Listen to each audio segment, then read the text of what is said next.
जय जय श्री राम, जय जय श्री राधे श्याम। निताय गौरांग भगवान, जय जय श्री वृंदावन धाम की जय। ओम नमो भगवते वासुदेवाय। ओम नमो भगवते वासुदेवाय। ओम नमो भगवते वासुदेवाय। नारायणं नमस्कृत्य नरं चैव नरोत्तमं देवीं सरस्वतीं व्यासं ततो जयमुदीरयेत्। नष्टप्रायेषु अभद्रेषु नित्यं भागवत सेवया भगवती उत्तम श्लोके भक्तिर्भवती नैष्ठिकी।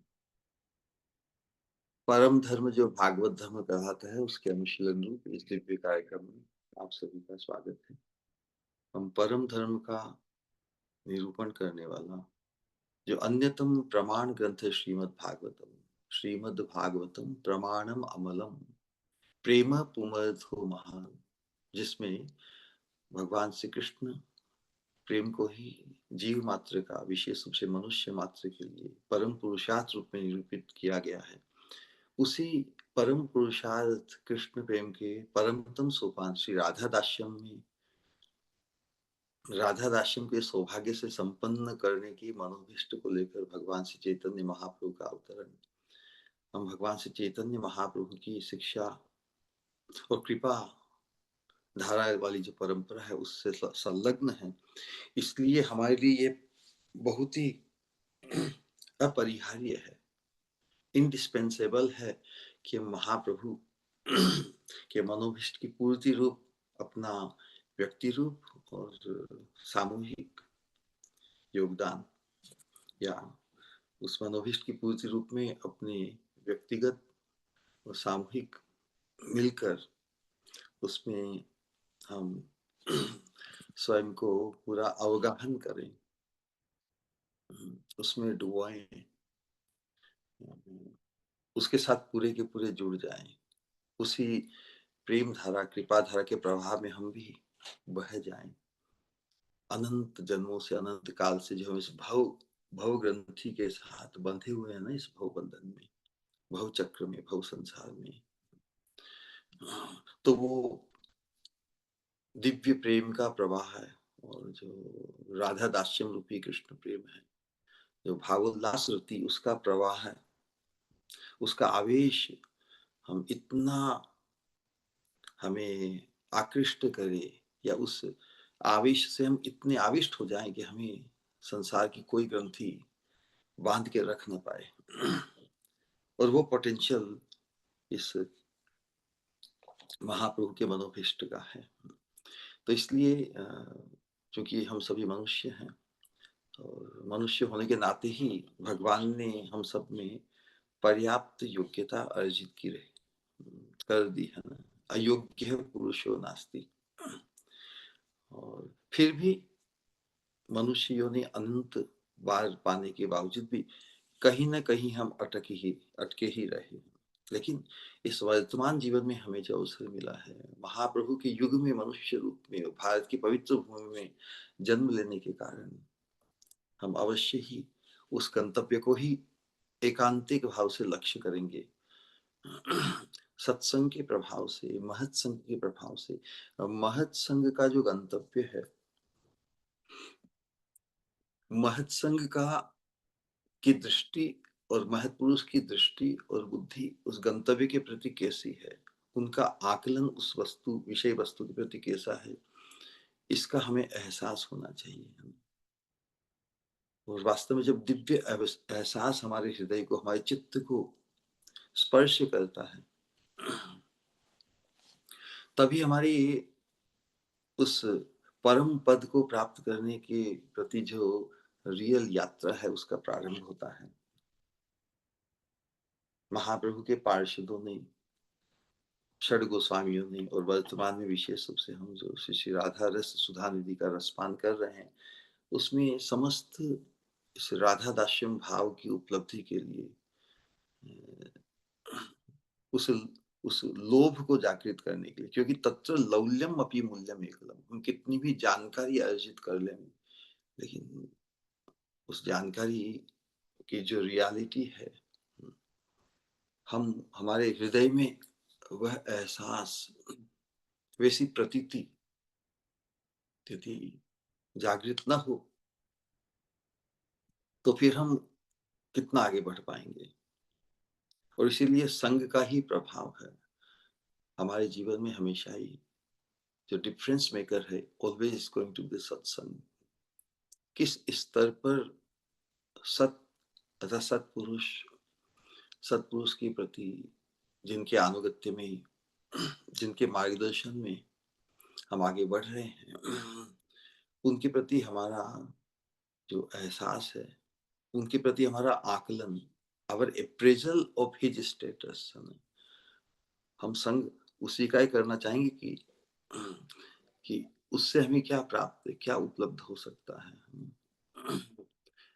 तो उपलब्धि की दृष्टिकोण से हमारा जो फैसिनेशन है, आकर्षण है राधा दास्यम को उपलब्ध करने के लिए, तो उसमें अवश्य ही हमारा कर्मणा मनसा वाचा, हमारा पूर्ण पूर्ण मनोयोग से जो आवेश है महत्पुरुष के अनुगत्य में, उसे हमें पूर्णता के स्तर पे ले जाना है। सार वस्तु यही है। बाकी सब जितनी भी जो वर्णन आवेश है, वो सब इंफॉर्मेशन तो है ही, लेकिन हमारे व्यक्तिगत जीवन में वो चरितार्थ बने, ये बहुत आवश्यक है। और उसी जो अनुभूति, जो एहसास इन महत् पुरुषों ने हमारे लिए साधक आवेश के रूप में, वे सिद्ध होते हुए भी साधकों के लिए जो जो लालसा, जो आवेश, जो प्रार्थना व्यक्त करनी चाहिए, उन्होंने व्यक्त की है। ये सभी प्रार्थनाएं, ये आवेश, ऐसे एहसास हम सबके बने, ऐसी इच्छा उन साधक को करनी चाहिए।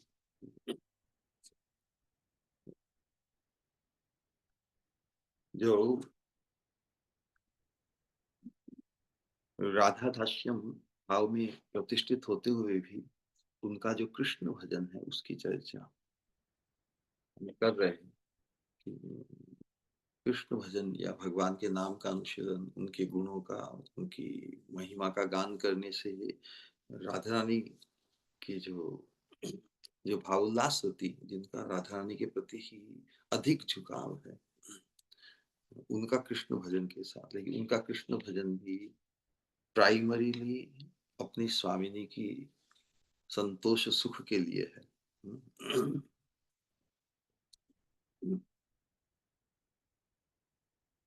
वही उनका मुख्य उद्देश्य है।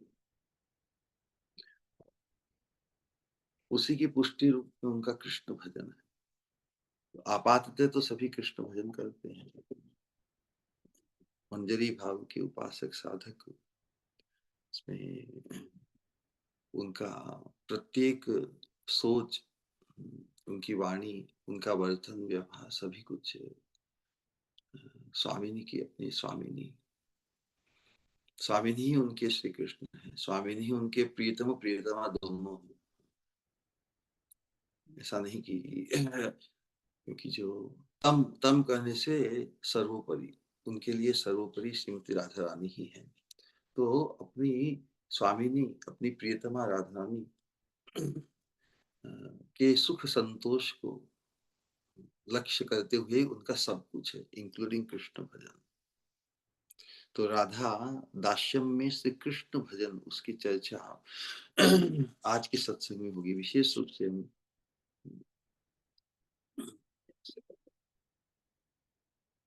राधे।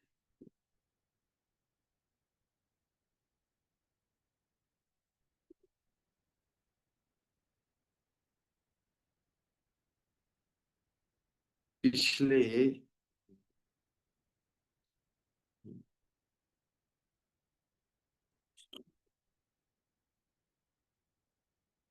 पिछले सत्संग के अंतर्गत जो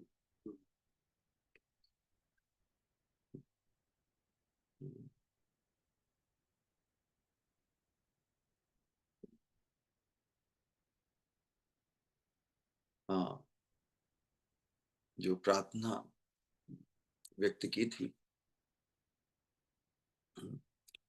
जो भगवान श्री कृष्ण के प्रति जो प्रार्थना व्यक्त की, पिछले दो श्लोक के पहले हमने क्या श्रवण किया? एक सेकंड।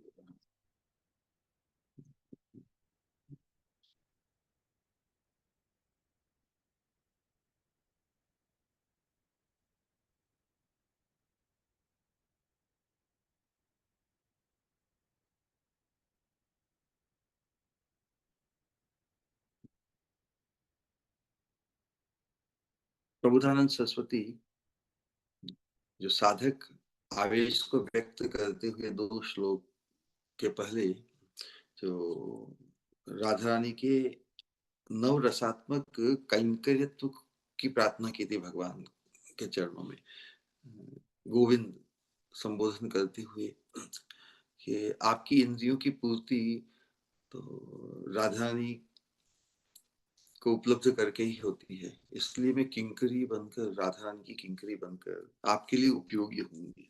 इस प्रकार का अच्छा प्रलोभन और वेरी कन्विंसिंग आर्ग्यूमेंट मैं क्यों क्यों राधा रानी की किंकरी बनना चाहती हूँ, जिससे आपको ही लाभ होगा। देखिए कितनी पटु है, कितनी एक्सपर्ट है। तो हम भी यदि भगवान कृष्ण से सबको लाभ होता है, लेकिन कुछ ऐसा करें, ऐसा विचार व्यक्त करें जिसमें भगवान कृष्ण को भी के लिए भी आकर्षणीय हो। तो ये पोटेंशियल है ना, मंजरी भाव की उपासना से ही, भले ही हम कितने ही इनसिग्निफिकेंट, कितने ही तुच्छ नगण्य और अनंत जन्मों की पाप ग्रंथियों के संस्कार से आए, फिर भी जब इस भाव की जागृति हमारे हृदय में होती है, तब भगवान श्री कृष्ण जो सबके आकर्षण का केंद्र है, लेकिन मंजरी भाव जिसके हृदय में जागृत होता है, वो भगवान कृष्ण के आकर्षण का केंद्र बन जाता है। कितनी अद्भुत बात व्यक्त हुई। और जहां तक पिछले श्लोक में दूरदृष्टिगण की बात है, दूरदर्शिता, फार साइटेडनेस जो इस मंजरी भाव की है, जिस पद को वो लक्ष्य कर रही, जिस सौभाग्य को लक्ष्य कर रही है, वो सभी प्रकार की जो दूरदर्शिताओं से भी बहुत आगे है। तो दो श्लोक पहले में भगवान श्री कृष्ण के चरणों में, श्री गोविंद के चरणों में राधा रानी के नव रसात्मक, नव नव रस, नव नव नए नए भाव जिसमें उत्पन्न होते हैं, भाव वैचित्र्य के कारण ना, अनगिनत भाव वैचित्र्य है। इसलिए प्रत्येक बार राधा रानी जिस भाव को व्यक्त करती है, श्याम सुंदर को, नवीन सुख, चमत्कारी सुख चमत्कृत करते हुए रसास्वादन कराती है। इसीलिए उस परिपाटी, उस उस परिवेश में जो अंतरंग सेवा सौभाग्य है, वो भी बड़ा नव रसात्मक है। तो नव रसात्मक दास्य की प्रार्थना की हम, तो प्रार्थना की और प्रार्थना कर रहे हैं भगवान श्री कृष्ण के चरणों में, गोविंद कहकर संबोधन करते हुए। तो प्रार्थना के साथ साथ अब किसी को मना रहे हैं ना, किसी को किसी से कुछ फेवर मांग रहे हैं, फेवर मांगने के लिए प्रलोभन बहुत अच्छा दिया है कि तुम्हारे ही काम आऊंगी। तो इस प्रकार की प्रार्थना के साथ साथ भगवान की जो अनिर्वचनीय अद्भुत जो रूप छटा, रूप माधुरी, उनका जो उनकी जो महिमा है, माधुर्य महिमा, माधुर्य लीला गुण रूप नाम नाम, उसे माधुर्य महिमा है, क्योंकि पूरा ही माधुर्यमयी पूरा परिवेश निकुंज मंदिर का। तो भगवान की रूप छटा भी उनके चित्त में उदित हो गई। और भगवान की जो अंग कांति है उसकी तुलना नीलिंदिवर, नील इंदिवर, नीले रंग के कमल है ना, उससे भगवान की जो अंग की द्युति है उसके साथ तुलना की। और मस्तक पर मोर पुच्छ का मनोहर जूड़ा, वो स्वर्ण कांति विनिंदित, गलित स्वर्ण को भी विनिंदित, उसको भी, उसकी आभा को भी, उसके प्रभाव को, उसके आकर्षण को भी विनिंदित करे, इस प्रकार का पीताम्बर धारण किया ना। तो नीलेंदीवर के समान उनकी अंग कांति, सिर पर, मस्तक पर मोर पुच्छ का जूड़ा, स्वर्ण कांति को भी विनिंदित करने वाला अद्भुत आकर्षक पीताम्बर, इस प्रकार का चिंतन, इस प्रकार का वर्णन जो प्रकाशित किया, और उसके अंतर्गत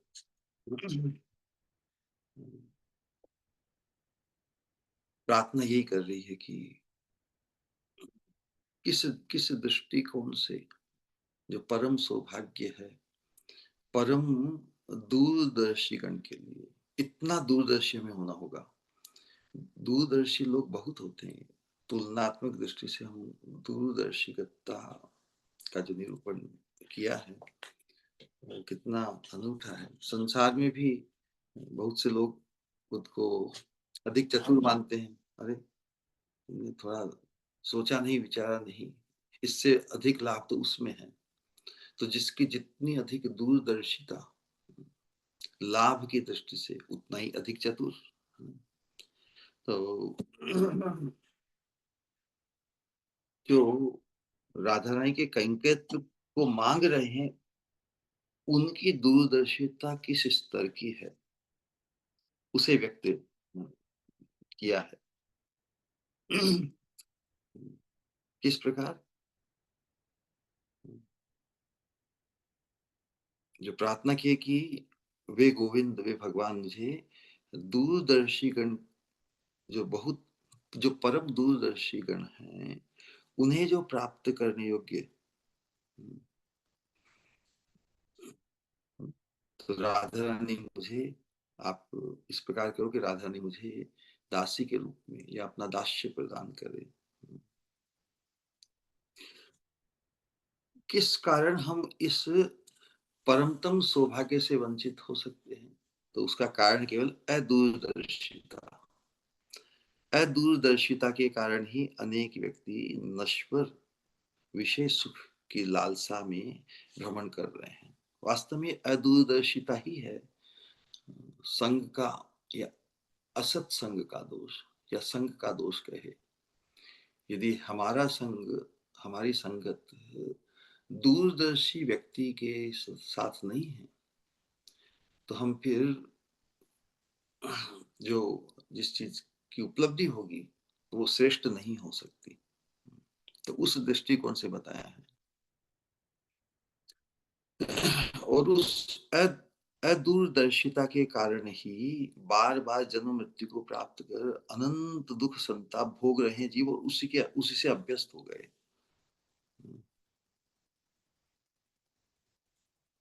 और उसी दुखमय, दुखालयम अशाश्वतम इस जगत में ही सुखी होने का कितना दृढ़ संकल्प है जीवों का, बद्ध जीवों का। इसी संसार में ही हम सुखी होकर नित्य आवास, नित्य सुख को स्थापित करेंगे, क्योंकि उन्हें अदूरदर्शिता के कारण इससे श्रेष्ठ वस्तु की जानकारी नहीं। और वो भी क्या है? सत्संग के अभाव से ही। तो सत्संग के अंतर्गत ही, दूरदर्शिता के अंतर्गत कौन से सोपान हैं, कौन से गंतव्य, उसकी जानकारी मिलती है। जिस जिस सुख को प्राप्त करने के लिए हम क्या होने वाला है, उसका जो अंतिम परिणाम है, वो ये जानते हुए भी, देखते हुए भी, सुनते हुए भी अदूरदर्शिता के कारण व्यक्ति इस तरह मतलब अंधा होकर इस भव संसार में सुखी होने के लिए इतना प्रयत्नशील, वो कहते हैं ना कि खोदा खोदा पहाड़ निकली चूहिया। संसार में अनंत प्रयास करने के बावजूद भी, अनेक उपलब्धियां करने के बावजूद भी व्यक्ति कितना उपभोग कर सकता है जिंदगी भर। श्रील प्रभुपाद जी कहते हैं कि जिंदगी भर व्यक्ति झोपड़ी से स्काई स्क्रेपर बनाने का प्रयास करता है, और जब स्काई स्क्रेपर बन जाता है तब उसका मृत्यु का पल आ जाता है। तो मृत्यु के पहले वो कितना भोग सकता है, उसका पूरा प्रयास तो इस भौतिक जगत जो नश्वर है, उस नश्वर जगत में शाश्वत आवास को बनाने की उसकी जो धृष्टता है, उसका जो आवेश है, बड़ा ही भयंकर है। जिस बिल्डिंग को बनाने में उसका पूरा जीवन चला जाता है, वो बनने के बाद में उसमें रहने के लिए ही वो नहीं बच पाता। तो उस अदूरदर्शिता के कारण ही नश्वर विषय सुखों की लालसा से विषय मरीचिका, मृग मरीचिका होती है, वैसे विषयों को, विषय सुख को पाने के लिए इंद्रिय, इंद्रियां उन विषयों के प्रति धावित होती है। तो विषय मरीचिका जैसे बन जाते हैं ना, उनमें मोहित होकर विशेष सुखों की लालसा से विषय मरीचिका की ओर निरंतर दौड़ते हुए जन्म मृत्यु रोग शोक आदि दुख वेदना के घात प्रतिघात से जर्जरित हो रहे हैं। अब उनमें से कुछ लोग हैं जो कि हाँ समझते हैं कि वास्तव में संसार दुखदाई है, देह इंद्रिया इनको ज्यादा भोग की तरफ प्रवृत्त करने से यही फिर दुख का कारण बनती है। तो जो लोग परिणाम में थोड़े बुद्धिमान है, थोड़े अधिक दूरदर्शी है, केवल इंद्रिय विषयों में डूबे नहीं है, थोड़ा सोचते कि भाई देखो क्या कर रहे हैं हम, किस तरफ जा रहे हैं, अल्टीमेटली हम कहाँ रुकेंगे, where will we end up, थोड़ी दूरदर्शिता जिनमें होती है। तो जो लोग परिणाम में दुखद विषय सुखों की कामना त्याग कर संसार मुक्ति के लिए, मोक्ष के लिए ज्ञान आदि साधनों में रत है, तो उन्हें जो केवल संसार के स्थूल इंद्रियों के भोगों में ही जो रत है, उनकी अपेक्षा जो संसार के भव बंधन से मुक्त होने का के साधनों में जो रत है, उन्हें दूरदर्शी समझा जा सकता है ना उनकी दृष्टि से। किंतु जिस भक्ति सुख का लेश के आगे मुक्ति सुख अथवा ब्रह्मानंद भी अति तुच्छ है। उस उस भक्ति साधना में तत्पर या जो भक्ति साधना में संलग्न जितने भी भक्त हैं, भगवान के अनंत रूप, अनेक रूप रूप आए विष्णवे प्रभ विष्णवे, भगवान भगवान की अनंत दिव्य मूर्ति, अनंत लीलाएं हैं। तो उनके प्रति, किसी भी रूप के प्रति भक्ति किसी व्यक्ति विशेष रूप के प्रति ही होती है। तो उस भक्ति साधना में जो तत्पर है, क्योंकि भक्ति साधन तत्पर होंगे, वो भगवान के पार्षदत्व को प्राप्त करते हैं, भगवान की सेवा को उपलब्ध करने के लिए उनके संगी बनते हैं। उस दृष्टिकोण से जो केवल मोक्ष कामी है, बस इस भव बंधन से मुक्त होना चाहते हैं, जन्म मृत्यु के आवागमन से मुक्त हो जाना चाहते हैं, लेकिन उन्हें प्राप्ति तो कुछ नहीं हुई। तो जो भक्ति सुख की अनुभूति करते हुए भगवान की नित्य सेवा में जो नित्य सेवा को उपलब्ध करना चाहते हैं, तो उनकी दूरदर्शिता अधिक है ना मोक्ष कामियों की अपेक्षा, इसमें तो कोई डाउट नहीं है ना। लेकिन फिर जो परम माधुर्यमय ब्रज रस के उपासक हैं, ब्रज रस में भी अनेक रस है, सभी मधुर धाम है, मधुर दास्य रस है, मधुर सख्य रस है, मधुर वात्सल्य रस है, लेकिन माधुर्यमय जो ब्रज के माधुर्य या ब्रज रस के उपासक है ना, ब्रज भक्ति में। तो जगत में जितने प्रकार के भक्त, उनमें जो ब्रज के रसिक या ब्रज के भक्त हुए, उनकी दूरदर्शिता सबसे अधिक है। लेकिन फिर ब्रज भक्ति के अंतर्गत भी जो चरम पर्याय मधुर रस के श्रेष्ठतम उपासक, वो कौन है? राधा दास्यम में लुब्ध साधक। राधा दास्य में जो लुब्ध साधक है, उसकी दूरदर्शिता अल्टीमेट है, पराकाष्ठा को प्राप्त है। क्योंकि राधा दास्यम को ही जो राधा दास्यम ही जिसके दृष्टि गोचर है, बुद्धि गोचर हो गया है, क्यों उसकी दूरदर्शिता पराकाष्ठा को प्राप्त है? क्योंकि राधा रानी के कैंकरित्व को प्राप्त होकर भगवान कृष्ण के भी आकर्षण का केंद्र बन जाता है। वो कहते हैं, जहां न पहुंचे रवि तहां पहुंचे कवि। ये जो उक्ति है, इस राधा दास्यम के कॉन्सेप्ट में ही पूर्णतः हूबहू बैठती है। भगवान कृष्ण भी राधा रानी के नित्य संग की लालसा में हमेशा ही अतृप्त रहते, क्योंकि नित्य संग उन्हें भी प्राप्त नहीं हो पाता। कुंज मंदिर के का जो विलास लीला है, श्री श्री राधा कृष्ण की मिलन के अंतर्गत जो विलास माधुरी, उसका जो रसास्वादन है, श्याम सुंदर हमेशा ही उसके लोलुप रहते हैं, लेकिन सब समय उन्हें भी उपलब्ध नहीं हो पाता। तो उसकी अतृप्त आकांक्षा बनी ही रहती है श्याम सुंदर को। लेकिन किंकरियों को राधा रानी के नित्य संग की प्राप्ति, तो जो सौभाग्य किंकरियों का है, अथवा इन किंकरियों को जो अवस्था प्राप्त है, जो अंतरंगता प्राप्त है राधा रानी की, उसके कारण वो भगवान कृष्ण के लिए भी परम उपयोगी। बहुत कारणों से जब राधा कृष्ण के मिलन में अनेक बाधाएं, अथवा हमारी स्वामिनी की ही जो जो सहज स्वभाव है उनके, मादना के महाभाव के अंतर्गत ही जो वाम्य भाव है या मान भाव, उससे ही श्याम सुंदर भी बिल्कुल अक्षम हो जाते हैं राधा रानी को प्राप्त करने में। उस अवस्था में किंकरियों का जो रोल है, बड़ा ही क्रिटिकल बन जाता है। तो इसीलिए कहा कि ब्रज भक्ति के जो चरम पर्याय मधुर रस के श्रेष्ठतम उपासक राधा दास्य में लुब्ध साधकों में तो दूरदर्शिता की पराकाष्ठा है।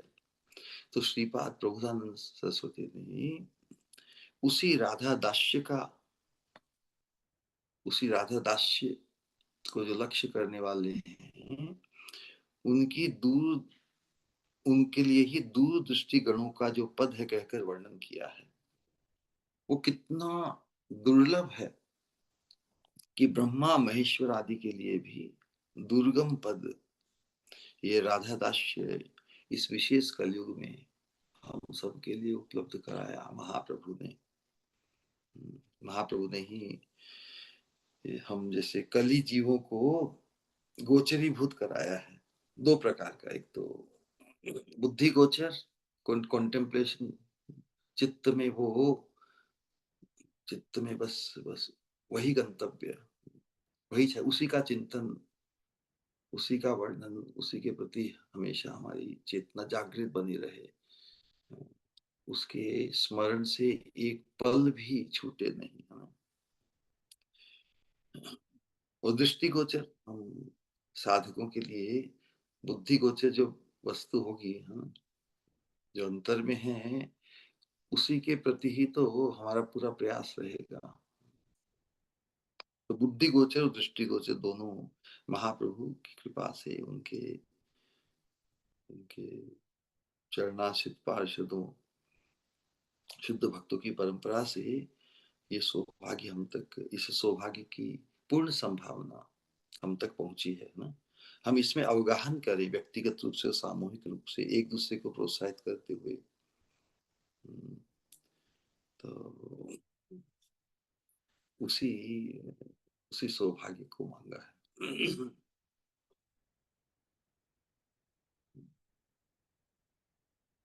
अपनी उस कैंकर्य पदवी मुझे प्रदान करेगी राधा रानी।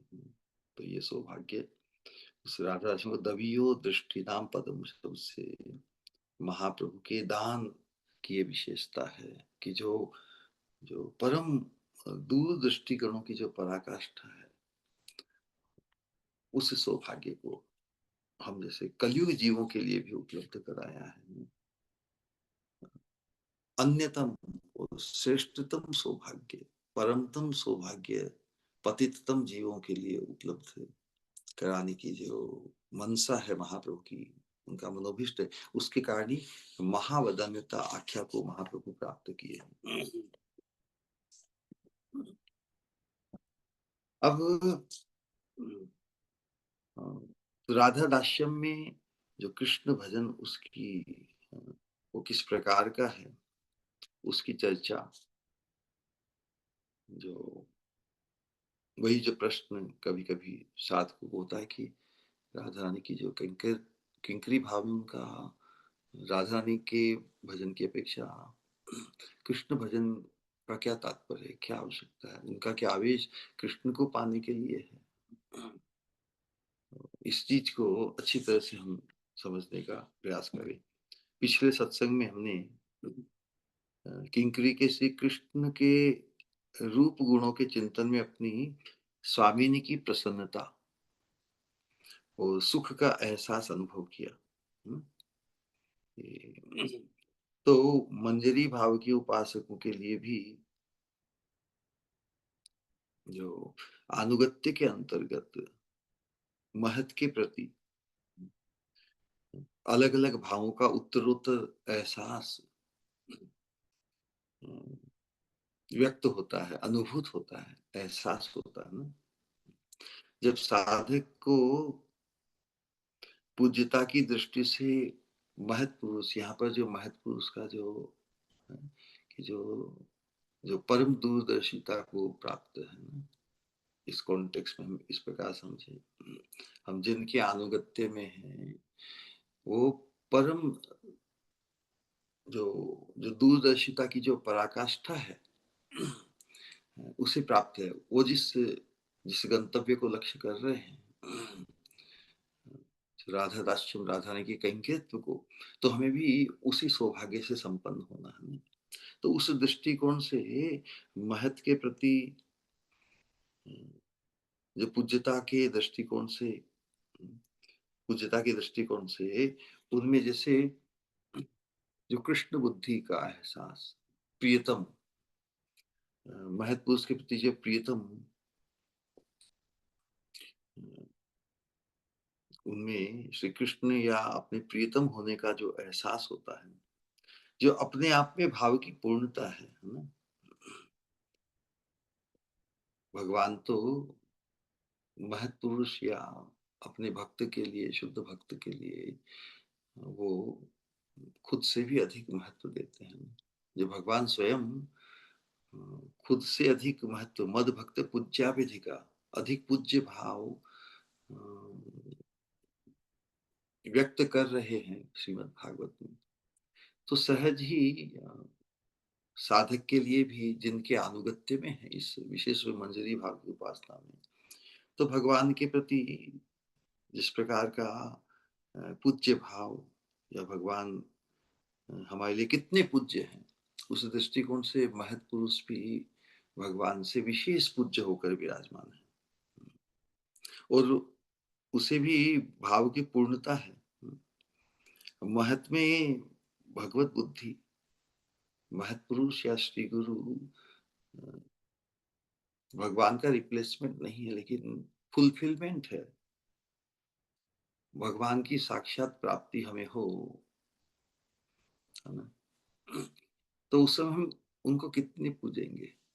कभी प्रश्न होता है ना कि भगवान साक्षात मिल जाए तो वैसी ही अनुभूति जैसे हमें साक्षात भगवान ही मिल गए। कितना पूज्यता का भाव, क्योंकि अनंत जन्मों का जो भव चक्र से छुड़ाकर हमें परमतम सोपान की तरफ ले जाने की निश्चितता स्थापित होती है। अनुगत्य धर्म की सिद्धि से हम उस परम गंतव्य को पा जाएंगे जो बड़े बड़े महाजनों के लिए भी बहुत दुर्लभ बना है। तो उनके प्रति पूज्यता की दृष्टि से सबसे पूज्य तो भगवान श्री कृष्ण ही है ना। तो वैसा ही विशेष जो पूज्य भाव उनके प्रति, महत् पुरुष के प्रति होना भी भाव की पूर्णता है। तो श्री गुरु साधक के लिए श्री कृष्ण की तरह ही सेव्य व इष्ट रूप है। महत् पुरुष या श्री गुरु स्वरूप तक वो ना सेवक है। सेवक होते हुए भी शिष्य के लिए, साधक के लिए वो सेव्य की तरह है, पूज्य है, इष्ट के रूप में। उस दृष्टिकोण से वो भगवान से अभिन्न है। स्वरूप तो वो स्वयं सेवक होते हुए भी साधक के लिए, जिसने अनुगत्य उनका किया है, उनके लिए वो इष्ट है, इष्ट रूप में सेव्य है। सेव्य होते हुए भी भगवान श्री कृष्ण की तरह वो भोक्ता नहीं है, भोक्ता नहीं है। अथवा कोई जो भगवान कृष्ण तो सृष्टि करता है ना, वो सृष्टि करता नहीं है महत्व। लेकिन पूज्यता की दृष्टि से भगवान कृष्ण से की तरह ही, भगवान की तरह ही पूज्य, इष्ट के रूप में श्री गुरु इष्ट हैं साधक के लिए, शिष्य के लिए। सेव्य हैं भगवान की तरह ही, सेव्य होते हुए भी वो भगवान कृष्ण की तरह भोक्ता नहीं है। तो ये फर्क है ना, साथ में भोक्ता नहीं है। वे सभी भोग स्वीकार करके भी भोक्ता या भोगी नहीं होते। सभी आश्रितों को स्वीकार करके भी वे उनके भोक्ता नहीं होकर भी, भोक्ता नहीं होकर भी सबके पोषक हैं। सबके किस चीज के पोषक? सबके भाव के पोषक हैं। किस भाव के पोषक हैं? जो जिस भाव को प्राप्त करना हम सबका मनोभिष्ट है ना, उस राधा दास्यम भाव को उपलब्ध करनी, उस भाव के पोषक हैं। तो भगवान के प्रति शरणागति का जो मापदंड क्या है? कोई भगवान के प्रति शरणागत है, इस चीज का मापदंड ही है साधक की सदगुरु के प्रति शरणागति। कितने शरणागत है कोई भगवान के? तो जो सदगुरु के प्रति जिस स्तर पर शरणागत है,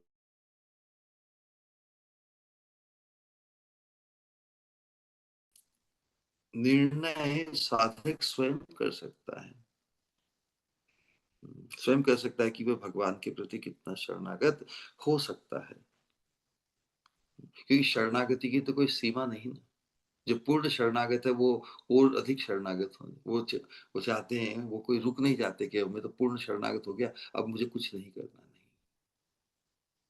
शरणागति की कोई सीमा नहीं, अखंड है और एक्सटेटिक है। शरणागति में जो प्रतिष्ठित है, पूर्ण शरणागति में उसका जो उल्लास है, उसकी जो अनुभूति है, उसका जो एहसास है, कितना अनूठा है। तो ये तो पूर्ण शरणागत होने पर ही वो अनुभूत होगा ना। तो हम सभी पूर्ण शरणागत होने का जो मिनिमम स्टैंडर्ड है, उसको अपना सके इस जीवन में। तो साधक स्वयं कर सकता है ये निर्णय अपने लिए कि वह भगवान के प्रति कितना शरणागत हो सकता है, क्योंकि उसकी कोई सीमा नहीं है। पूर्ण पूर्ण होना तो मिनिमम स्टैंडर्ड है, पूर्ण शरणागत होना ही मिनिमम स्टैंडर्ड है। उसमें यदि 99% भी रहेगा तो फिर वो अनुभूति को उपलब्ध नहीं हो पाएगा, जो पूर्ण शरणागत साधक को जो अनुभूति, जो एहसास होता है।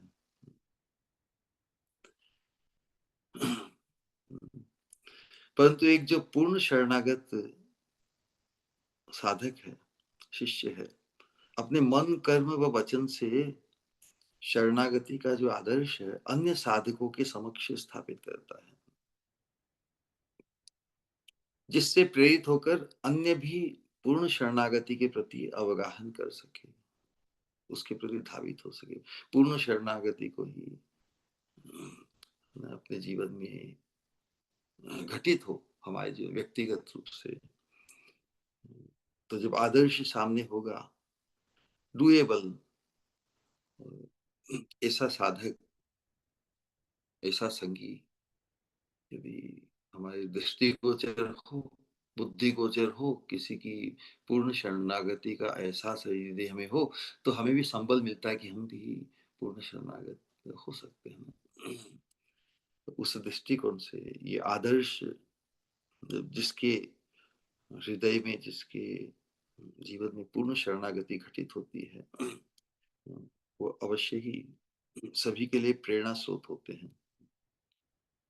तो एहसासों के उत्तरोत्तर बढ़ने के साथ साथ वह पूर्ण शरणागति, तो पूर्ण शरणागति के इनिशियल स्टेज में जिनके प्रति पूर्ण शरणागत, उनके प्रति जो पूज्यता के भाव से कृष्ण बुद्धि है ना, भगवान की तरह ही, भगवान जैसे ही पूज्य होने का एहसास जो होता है, तो वह पूर्ण शरणागति ही क्रमशः पूर्णतर और पूर्णतम है ना अवस्था को प्राप्त करती है। तो जिनके प्रति हम शरणागत हैं, उनके प्रति ही पूज्यता का भाव बढ़ते बढ़ते बढ़ते बढ़ते प्रियता के भाव में परिवर्तित हो जाता है। फिर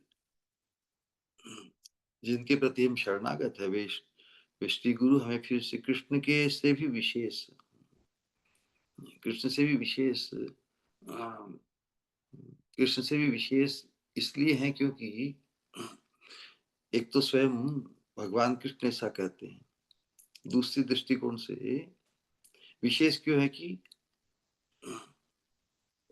भगवान श्री कृष्ण हमारी सजातीय नहीं, भगवान श्री कृष्ण तो पुरुष है,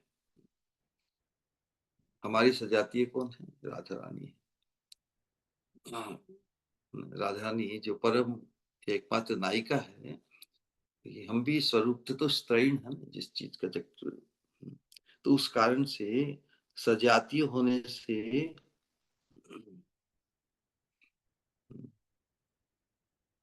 और हमारे जीवन में जो जिनका प्रवेश हुआ, तो हम उनके प्रति हमारा जो कि हम मेरे उद्धारक हैं, मेरे कर्णधार है, तो प्रत्यक्ष होने के कारण हमें श्री गुरु हमें श्री कृष्ण से भी विशेष विशेष अद्भुत होते हैं, हमारे कर्णधार के रूप में और परम उद्धारक के रूप में, जैसे हमें भगवान ही मिल गए ऐसी प्रतीति होती है। लेकिन उनसे भी विशेष जो प्रियता फिर राधा रानी जैसे प्रिय लगने लगते हैं, भगवान श्री कृष्ण से विशेष राधा रानी है ना। तो श्री गुरु के प्रति भी जो प्रियता है, वो पूज्यता बढ़ते बढ़ते जब प्रियता में परिवर्तित हो जाती है, तब वो श्री गुरु में राधा रानी जैसे प्रिय लगते हैं। वो भक्ति सिद्धांत सरस्वती ठाकुर कहते हैं कि इस मंजरी भाव की उपासना में जिनके प्रति हम अनुगत्य हैं, को अंगीकार करते हैं, उनका स्थान राधा रानी स्थानीय है। तो almost as dear as Radha Rani है ना, इतने प्रिय लगते हैं।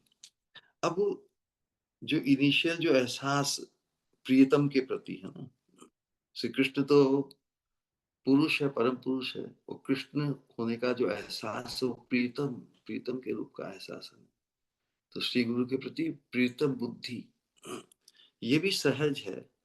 वो प्रीतम कैसी, महत्पुरुष कहते हैं कि श्री गुरु के प्रति जैसे पतिव्रता बुद्धि, पतिव्रता का भाव कैसा होता है, तो प्रीतम के प्रति जैसा भाव होता है पतिव्रता का, उससे 1000 गुना पतिव्रता का भाव वैसा उजागर हृदय में इतना उत्कट आकर्षण एकांतिक, क्योंकि उस शरणागति के भाव में केवल न्योछावर करने की भावना है। लोक दृष्टि में स्त्री पुरुष के बीच में या प्रिया प्रीतम के बीच में जो परस्पर में मोहित होकर परस्पर को पाकर जो परस्पर की इंद्रियों की तृप्ति के लिए जो अपेक्षा है, जो आकांक्षा है, उसका यहाँ पर स्पर्श नहीं है।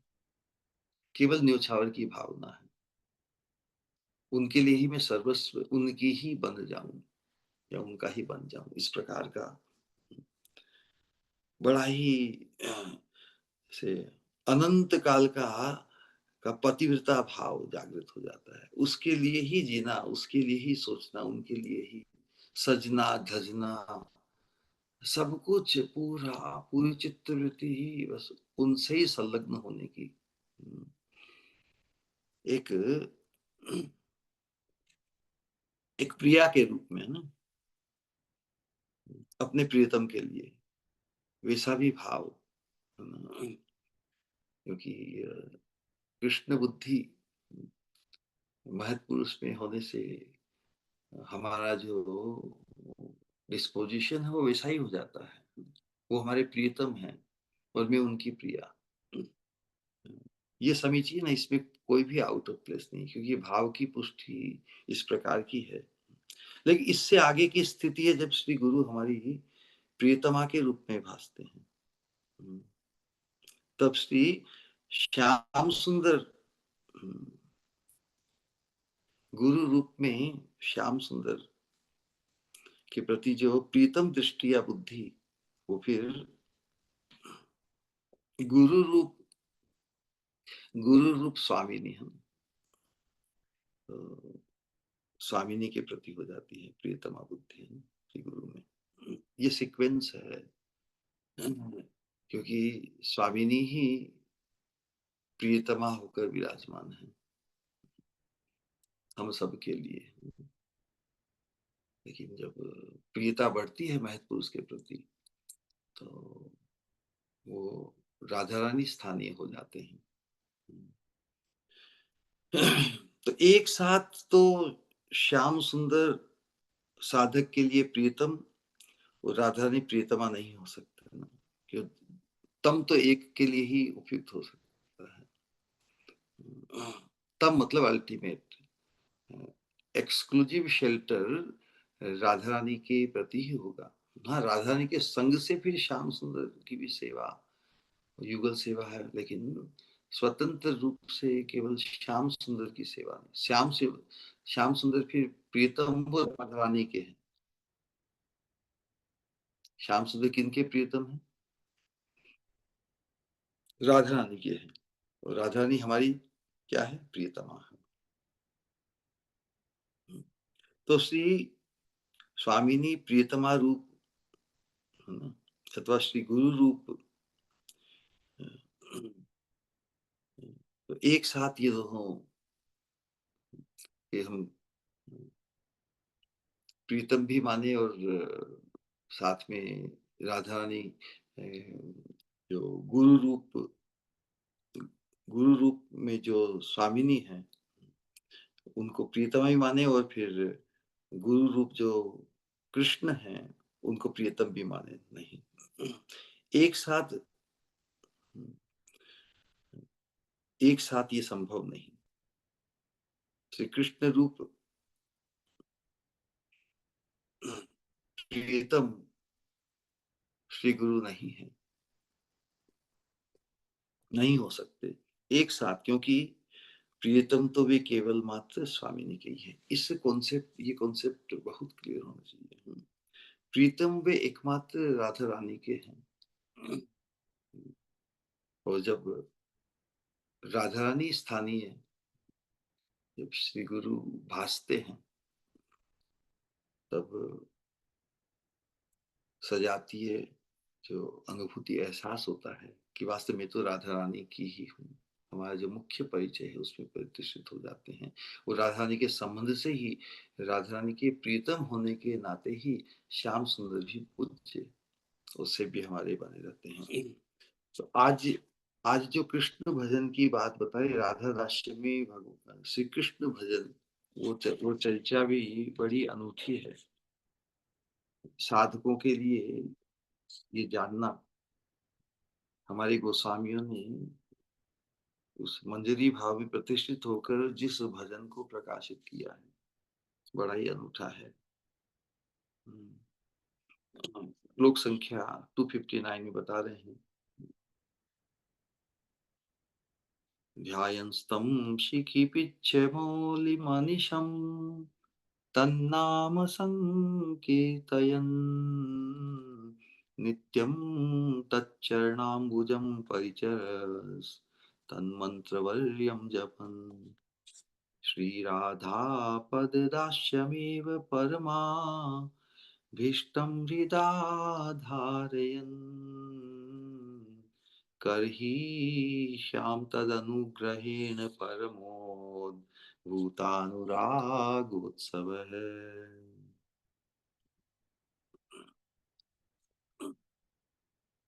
किस लालसा को व्यक्त कर रहे हैं?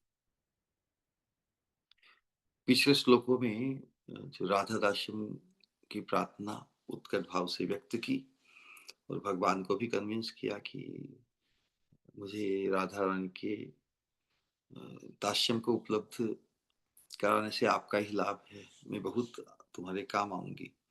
तो यहाँ पर राधा दास्यम भाव में प्रतिष्ठित होकर जो कृष्ण भजन को व्यक्त कर रहे हैं, किस ध्यान को व्यक्त कर रहे हैं कि अपना अपना जो भाव है अंतर का, राधा रानी की किंकरी होने का, उसको ही हृदय में धारण करते हुए, तो अपने परम अभिष्ट हम सबका क्या है? श्री राधा दास्यम। तो अपने परम अभिष्ट श्री राधा दास्य, राधा पद दास्य हृदय में धारण कर शिखी पिच्छ मौली, सिर पर मोर पुच्छ धारण करने वाले कौन? भगवान श्री कृष्ण का सर्वदा ध्यान कर, सर्वदा उनका नाम कीर्तन कर, उनके श्री चरणाम्बुजों की नित्य परिचर्या कर और उनका मंत्र राज्य नित्य जप कर। मंत्र राज्य, काम गायत्री नित्य जप कर, मंत्र राज्य, युगल युगल मंत्र जो हरे कृष्ण महामंत्र है, उसको भी उनका मंत्र आज नित्य जप कर, उनके अनुग्रह में मुझ में परम अनुराग उत्सव कब संजात होगा, ये लालसा की।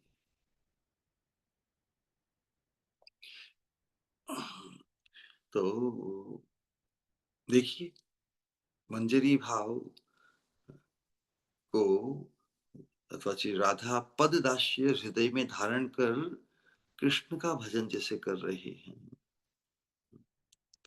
अनुराग उत्सव मुझ में भगवान कृष्ण का जो मंत्र राज्य नित्य जप कर उनके अनुग्रह में मुझ में परम अनुराग उत्सव कब संजात होगा।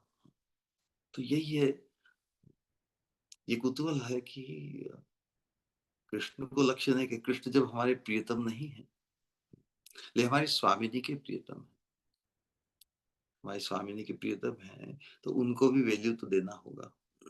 विशेष रूप से साधकों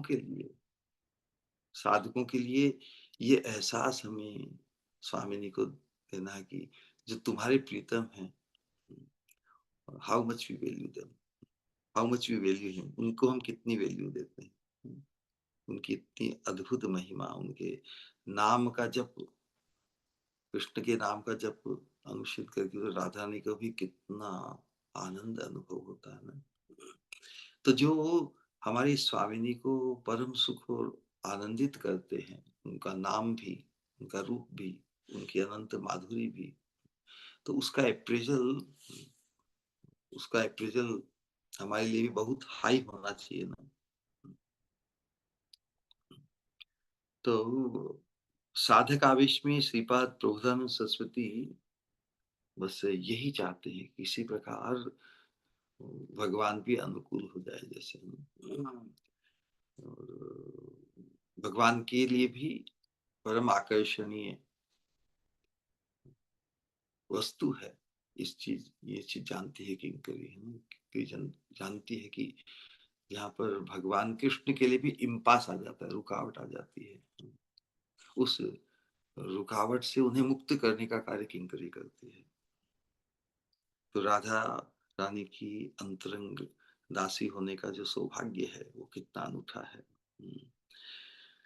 राधा दास्य ही उनकी परम अभिष्ट संपत्ति है, संपद है। राधा दास्य की जो आकांक्षा है, आकांक्षा से उनका हृदय लबालब भरा हुआ है। क्यों न हो, भगवान श्री चैतन्य महाप्रभु के युग में राधा दास्य का जो आस्वादन है वही तो हमारे लिए एकमात्र अभिष्ट वस्तु है। वही तो हमारे लिए एकमात्र हार्द है। हार्द मतलब अभिष्ट वस्तु। चैतन्य महाप्रभु के की परंपरा में हम सभी आए हैं। तो तो बात राधा कृष्ण प्राण मोर जुगल किशोर जीवने मरणे गति आर नाही। राधा कृष्ण की सेवा की प्राप्ति केवल इस मंजरी भाव की उपलब्धि से ही है। बाकी कोई दास बनकर या सखा बनकर उनके लिए उपलब्ध नहीं है। राधा कृष्ण की निकुंज मंदिर के अंतर्गत जो अंतरंग सेवा है वो सौभाग्य अति दुर्लभ है। और उसके लिए उसी भाव से हमें परिचित, उस भाव को हमारे हृदय में प्रकाशित या उत्पन्न करने हेतु ही पूरा प्रयास है महाप्रभु की परंपरा का। और कोई कामना नहीं रह सकती ना, जो चैतन्य महाप्रभु के रियल जो आदर्श भक्त हैं, उनके हृदय में राधा दास्यम के अतिरिक्त कोई कामना की वस्तु रह नहीं सकती। एकांतिक आकांक्षा और काम्य वस्तु है। तो हम जो भी भजन करेंगे, कृष्ण भजन भी, उसका भी लक्ष्य उसी आकांक्षा की पूर्ति के लिए है। उस परम अभिष्ट वस्तु की लालसा को हृदय में लेकर ही हमारा पूरा प्रयास साधक के रूप में होगा। उसी लालसा को हृदय में लेकर ही हमारा कृष्ण भजन है। किस भाव को व्यक्त महापुरुषों ने, नरोत्तम दास ठाकुर जी ने जो व्यक्त किया है कि हमारा ईश्वरी है ना वृंदावनेश्वरी। हमारी ईश्वरी कौन है? हमारी स्वामिनी कौन है? वृंदावनेश्वरी। और तारे प्राणनाथ जो उनके प्रियतम है। हमारी स्वामिनी जो हमारे लिए परम प्रिय है, लेकिन जो उनके लिए परम प्रिय तो श्याम सुंदर है। तो उनके प्राणनाथ है। तार प्राणनाथ बलि भजी गिरधारी। हम गिरधारी कृष्ण गोविंद का भजन क्यों करते हैं? क्यों उन्हें प्रसन्न करना चाहते हैं? क्यों उन्हें सुख प्रदान करना चाहते हैं? क्योंकि वो हमारी प्राणेश्वरी, हमारी स्वामिनी, हमारी ईश्वरी के प्रियतम है, उनके प्राणनाथ है। तो मंजरी भाव के उपासकों का जो मूल मंत्र है, उनका जो कृष्ण भजन है, उसका आधार यही है कि वो राधा रानी के कैंकर्यत्व को ही मनोभिष्ट करके या लक्ष्य करके कृष्ण भजन करते हैं। तो श्रीपाद क्या कहते हैं कि मैं अपनी परम अभीष्ट संपद राधा दास्य हृदय में धारण कर शिखी पुच्छ मोली मोर पुच्छधारी भगवान श्री कृष्ण का सर्वदा ध्यान करूंगी। ये चर्चा इसलिए हो रही है कि जब कोई कृष्ण भजन करता है तो कृष्ण के संग को ही पाना चाहता है ना। कृष्ण का भजन तो अनेक जन करते हैं। कोई कृष्ण को प्रीतम रूप में पाना चाहते हैं, कोई सखा रूप में पाना चाहते हैं, कोई पुत्र रूप में अथवा कोई स्वामी के रूप में। अनेक अनेक भाव हैं। तो मंजरियों का भाव है कि वो हमारी स्वामिनी के प्रियतम है। यही अनूठी बात है। हमारी स्वामी हमारी स्वामी तो है वृंदावनेश्वरी राधा रानी, और उनके प्राणनाथ है ये भाई, तो उनका भजन हम क्यों नहीं करेंगे? हम भी उनकी महिमा गाएंगे, अवश्य गाएंगे, लेकिन अपना अपने परिचय, मुख्य परिचय को नहीं खो देंगे, है ना? एक ही व्यक्ति को अलग अलग भाव से अलग अलग लोग देख सकते हैं ना। तो मंजरियों का भी की जो भाव दृष्टि श्याम सुंदर के प्रति कैसी है कि मेरी प्राणेश्वरी के प्रियतम है। तो जो एकांतिक मेरी प्राणेश्वरी के हैं, उनके प्रति हमारा भाव कैसा होगा?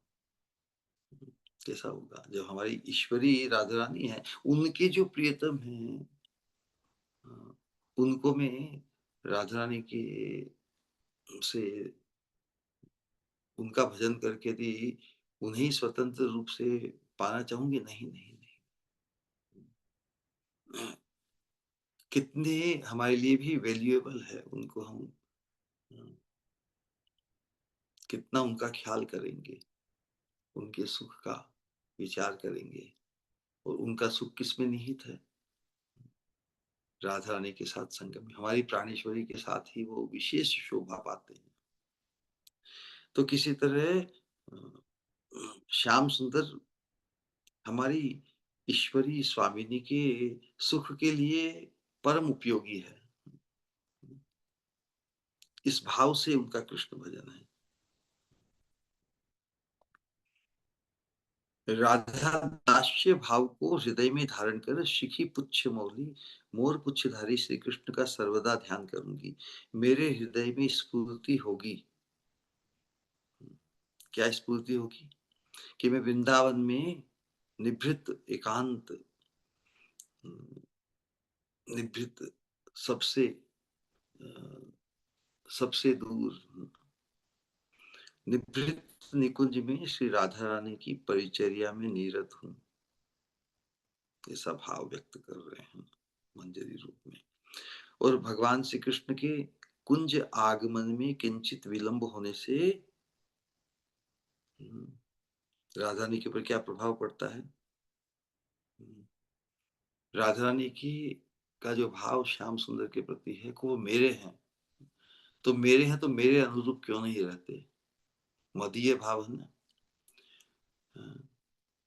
मेरे अनुरूप होने के, मैं जब इंतजार समय पे कर रही हूँ, उस समय पे वो मेरे होते हुए मेरे अनुरूप नहीं रहे, इसलिए राधा रानी में मान उत्पन्न हो जाता है। अभिमानवती मेरी ईश्वरी मानिनी बन गई है। ये राधा रानी में जो मान भाव की अभिव्यक्ति, ये रस पुष्टि के लिए बहुत ही उपयोगी होती है। अब श्याम सुंदर आए हैं थोड़े विलंब से, तो अपनी प्रियतमा हमारी स्वामिनी राधा रानी की प्रसन्नता की कामना से उनके रसमय चरणों में पढ़ते हैं, मनाते हैं भगवान राधा रानी को। तो राधा रानी के चरणों में उनका जो शिखी पिच्छ मुकुट है ना, वो जिसे लोटपोट कर राधा रानी के चरणों में है। सिर को सिर को रखेंगे तो सिर के ऊपर जो शिखी पिच्छ मुकुट है, वो भी नीचे झुकेगा ही नहीं। तो राधा रानी के चरणों में जैसे लोटपोट कर रहा है। तो इस रूप में श्याम सुंदर को देख रही है किंकरी। इस समय वे मेरे लिए मानो रस घन मोहन मूर्ति है। देखिए, जो पूरे विश्व को मोहित करते हैं, वो राधा रानी की अनुकूलता को पाने के लिए मोहित हो रहे हैं। किस हद तक इतनी प्रतिष्ठा, अपने मुकुट को किसी के चरणों में न्यौछावर लोटपोट करके उनकी अनुकूलता को पाने के लिए। तो इस प्रकार की अवस्था में श्याम सुंदर का ध्यान कर रही है किंकरी। तो किंकरी के ध्यान में हमेशा ही अपनी स्वामिनी का उत्कर्ष ही हमेशा अनुभूत होता है। वही परम चिंतनीय रूप, वही जिसमें हमारी स्वामिनी के प्रति मोहित अवस्था को प्राप्त श्याम सुंदर की जो न्यौछावर भावना, श्याम सुंदर की जो शरणागति, वही रसघन मोहन मूर्ति है। तो इस प्रकार श्री कृष्ण के ध्यान में मेरे हृदय में श्रेष्ठ अनुराग उत्सव उत्पन्न होगा। मैं अपनी परम अभीष्ट संपद राधा दास्य हृदय में धारण कर परम मधुर राधा नाम के सहयोग से सदा कृष्ण नाम का गायन करूंगी। कृष्ण इतने अद्भुत है, लोक और वेद में प्रतिष्ठित है। सर्वेश्वर, परमेश्वर, मधुर मूर्ति, रस मूर्ति, सब कुछ जो इनकी प्रतिष्ठा है। और वही मेरी स्वामिनी के सुख के भी स्रोत है। स्वामिनी का सुख संपाद्य उनके संग में ही होता है, इसलिए वो मोस्ट वैल्यूएबल है स्वामिनी के लिए। एक हमारे लिए मोस्ट वैल्यूएबल राधा रानी है। तो उस दृष्टिकोण से दोनों के राधा रानी के सहयोग से सदा कृष्ण नाम का गायन करूंगी। परम सुरसाल राधा कृष्ण के नाम गान से भी मुझ में विपुल अनुराग उत्सव उत्पन्न होगा। मैं निशिदिन नाम संकीर्तन रस में मग्न रहूंगी। रघुनाथ दास गोस्वामी ने भी साधकों के लिए अपने अपनी प्रार्थनाओं में व्यक्त किया है। राधा रानी के नाम का क्या प्रभाव वो अनुभव करते हैं, वो कृष्ण नाम का अनुशीलन, कृष्ण नाम के उच्चारण से वो क्या अनुभव करते हैं कि राधेति नाम नव सुंदर सीधु मुग्धम, कृष्णेति नाम मधुराद्भुत गाढ़ दुग्धम, सर्वक्षणं सुरभिराग हिमेन रम्ये, कृत्वा तदेव पिब मे रसने क्षुधार्ते। क्षुधार्ते जैसे बहुत भूखा प्यासा होकर, है ना, आर्त भाव से उसे पाने की, किसी चीज को पाने के लिए जो इतनी व्यग्रता व्यक्त करे, क्षुधार्ते, है ना। भूखा व्यक्ति या प्यासा व्यक्ति भूख और प्यास को मिटाने के लिए जो पेय या खाद्य पदार्थ को पाने के लिए जो आर्त भाव प्रकट करता है, उस प्रकार का आर्त भाव से हम भगवान को पुकारे उनका नाम लेकर। राधा नाम अभिनव सुंदर अमृतवत मधु मनोहर है। रघुनाथ दास गोस्वामी को जो अनुभूति हो रही है, हमारी भी होनी, हमारी भी हो सकती है। उस भाव से यदि हम भी पुकारे राधा नाम अभिनव, अभिनव सुंदर करने समय नया नया कोई नई नई वस्तु होती है तो विशेष चमत्कारी है ना, लगते हैं ना। तो राधा नाम अभिनव सुंदर अमृतवत मनोहर है। कृष्ण नाम अद्भुत घन दुग्ध की तरह, गाढ़ा किया हुआ दुग्ध है ना, मावा बन जाता है, उससे जो सौरभ निकलती है ना। तो कृष्ण नाम अद्भुत घन दुग्ध की तरह स्वादु है, और राधा नाम अभिनव सुंदर अमृतवत मनोहर, कोई मधुर वस्तु है ना, मीठी वस्तु यदि उस खोए में, मावे में मिल जाए तो दोनों का जो संगम है कैसा होगा। तो हे मेरी क्षुधार्त रसनी, ये मेरी क्षुधा से, प्यास से आर्त रसनी, इन दोनों अपूर्व वस्तुओं को सुगंधी अनुराग रूपी हिम द्वारा, हमारे हृदय का जो अनुराग है, वो अनुराग जब इस अमृतवत मनोहर और गाढ़े दूध मावा में दोनों से मिलकर अनुराग रूपी हिम द्वारा रमणीय कर सर्वदा पान करो, विचार करो। हमारे हृदय का अनुराग, राधा नाम का जो अमृतमय जो माधुर्य है, वो कृष्ण, कृष्ण नाम का जो गाढ़े दूध, घन दूध की तो जो सुस्वादुता है, दोनों हमारे हृदय के अनुराग से मिलकर वो अनुराग रूपी हिम, हाँ, ठंडी वस्तु का आस्वादन बढ़ जाता है। गर्म वस्तु, ये जो अमृत, कोई भी सुस्वादु सुगंधी वस्तु मिलकर तो हिम द्वारा तो हमारे हृदय के अनुराग को हिम तो ठंडी करने से वो उसका आस्वादन बढ़ जाता है ना, उस प्रकार का वर्णन किया है। तो श्रीपाद कहते हैं कि मैं नित्य श्री कृष्ण चरणाम्बुजों की परिचर्या करूंगी, श्री कृष्ण प्रसाद और निर्माल्य द्वारा अपनी ईश्वरी श्री राधा की आराधना करूंगी। ये साधक आवेश है। साधक आवेश में अपनी स्वामिनी को ही इम्प्रेस कर रही है। हे स्वामिनी, जो आपके प्रियतम हैं, मैं उनका भी बहुत ख्याल करूंगी।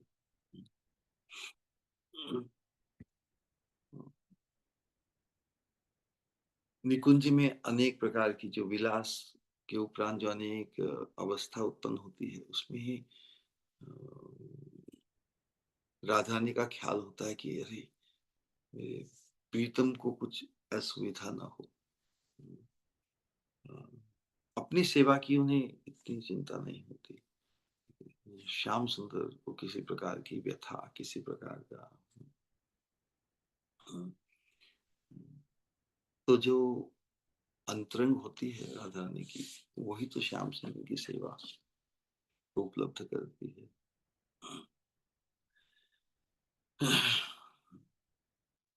प्राणनाथ के प्रसाद से ईश्वरी को परम संतोष हुआ है।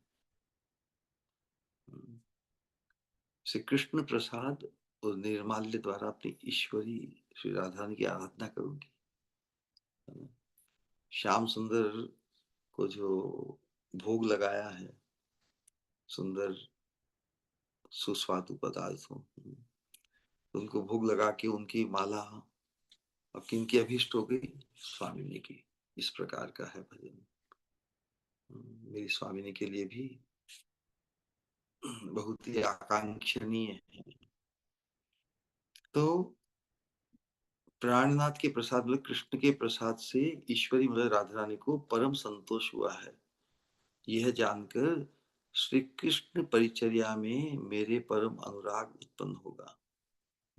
यदि मुझे कृष्ण की सेवा भी किस उद्देश्य से करूंगी कि भगवान कृष्ण का जो उच्छिष्ट प्रसाद है और उनके शरीर में धारण की हुई माला, वो मेरी स्वामिनी के लिए भी अभिष्ट है।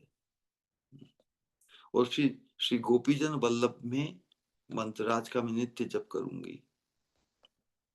वह मंत्रराज देह देहिकादि की आवेश रूपी अवस्था से मेरा त्राण कर श्री राधा किंकरी स्वरूप से गोपीजन वल्लभ की उपासना में मुझे परम अनुराग उत्सव प्रदान करेगा। उस विपुल तृष्णामय अनुराग के भजन से मैं अति शीघ्र ही अपनी परम अभिष्ट संपत्ति श्री राधा दास्य प्राप्त कर धन्य हो जाऊंगी। तो कहने का तात्पर्य है आपात दृष्टि से कृष्ण भजन जितने भी साधक करते हैं, आपात तो एक जैसे ही, लेकिन लक्ष्य किस चीज को करते हैं? अल्टीमेटली व्हाट वी डिजायर, हम क्या चाहते हैं, दैट मैटर्स। क्योंकि भगवान का जो भजन या भगवान के नाम का जो अनुशीलन है, वो तो कल्प वृक्ष है। जो भगवान के नाम का आश्रय लेता है वो तो सर्व संपदा, सब कुछ प्रदान करने में समर्थ है। लेकिन हम क्या चाहते हैं, दैट अल्टीमेटली मैटर्स ना, वही डिफरेंस मेकर है। यदि हमें अल्टीमेट वस्तु या जो चीज हम चाहते हैं वही हमारे लिए अल्टीमेट मानते हैं ना हम, तो उस दृष्टिकोण से महाप्रभु जो देने आए हैं उससे श्रेष्ठ वस्तु की तो हम कल्पना नहीं कर सकते ना। हम कितने भी बुद्धिमान, कितने भी दूरदर्शी हो जाएं, फिर भी भगवान हमें जो देना चाहते हैं उससे श्रेष्ठ वस्तु की हम कल्पना नहीं कर सकते। उस दृष्टिकोण से महाप्रभु के चरणाश्रित महाप्रभु की परंपरा में होने के कारण हमें भी कृष्ण भजन के माध्यम से ही लक्ष्य राधा दास्यम ही करना चाहिए। तो विचार कीजिए, जिस वस्तु को, जिस विषय वस्तु को, जिस सौभाग्य को, जिस फॉर्चून को महाप्रभु देने आए हैं, हमारा कृष्ण भजन भी उसे ही प्राप्त करने के उद्देश्य से यदि हो जाए तो फिर सफलता में कोई संशय रहेगा?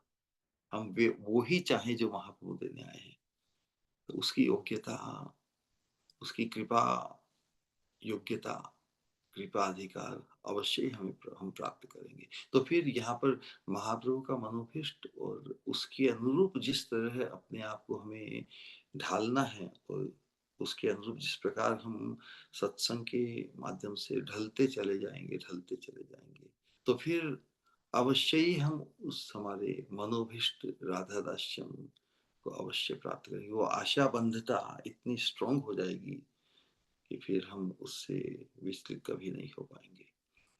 तो आज इतना कहकर अपनी वाणी को विश्राम देते हैं। किसी का कोई प्रश्न, जिज्ञासा, कुतूहल, कोई भी सिद्धांत, और जो अनेक पिछले सत्संग में बताया कि किस प्रकार साधक बद्ध अवस्था से मुक्त अवस्था और मुक्त अवस्था को भी पार करते हुए दिव्य अवस्था। अब कोई कहे क्या मुक्त अवस्था दिव्य अवस्था नहीं है क्या? दिव्य अवस्था के लिए 3 वस्तु चाहिए ना। शाश्वत आनंद में अनुभूति को प्रदान करने वाला। तो मोक्ष की अवस्था में कोई आनंद की अनुभूति नहीं है, केवल भव बंधन के दुख और त्रासता से, है ना, उस रजोगुण तमोगुण के जो थपेड़े हैं ना, त्रिगुणात्मक इस जगत के थपोड़े से, उनसे थोड़ी उपरामता मिलती है। लेकिन जो शाश्वत आनंदमय अवस्था, जो दिव्य अवस्था, वो प्राप्त नहीं होती। तो दिव्यता की दृष्टिकोण से भी राधा दास्यम है, और उसमें जो अंतरंग सेवा के द्वारा जो सौभाग्य प्राप्ति है, वो पराकाष्ठा को प्राप्त है। तो हम भी वो ही चाहें जो महाप्रभु चाहते हैं हमें देना। ऑलराइट, निताई गौर प्रेमानंदे, हरि हरि बोल।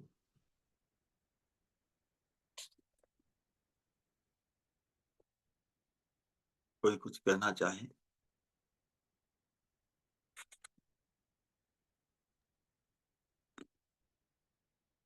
हरे कृष्णा। श्री गुरु प्रणाम।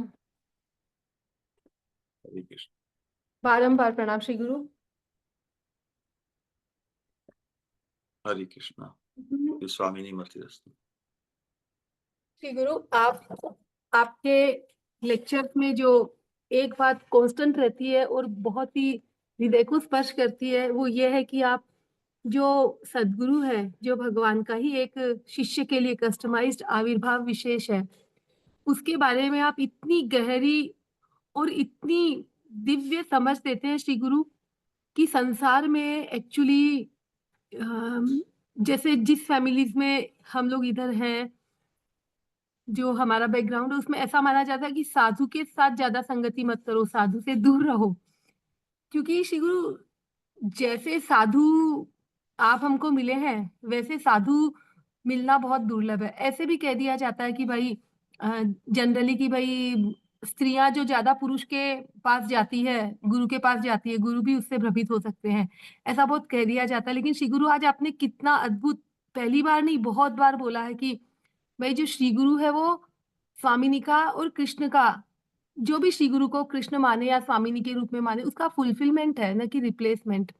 और आपने कहा कि जो भी शिष्य प्रदान करना चाहते हैं, श्री गुरु उसको स्वीकार करते हैं और उसको बिल्कुल ट्रांसफर कर देते हैं स्वामिनी और श्री कृष्ण की तरफ। तो श्री गुरु, हम लोग इतने भाग्यशाली हैं, मतलब भाग्यशाली कहना बहुत कम है, पर मेरी वाणी की इतनी सामर्थ्य है कि मैं ऐसे कह दूं कि सच में श्री गुरु अनेक अनेक जन्मों से दूर ही रहे हैं भगवान से, लेकिन अब लगता है कि अच्छा ही हुआ दूर रहे कि आप ये नई समझ, आप ये दिव्य समझ हमको दे रहे हैं राधा दास्यम की।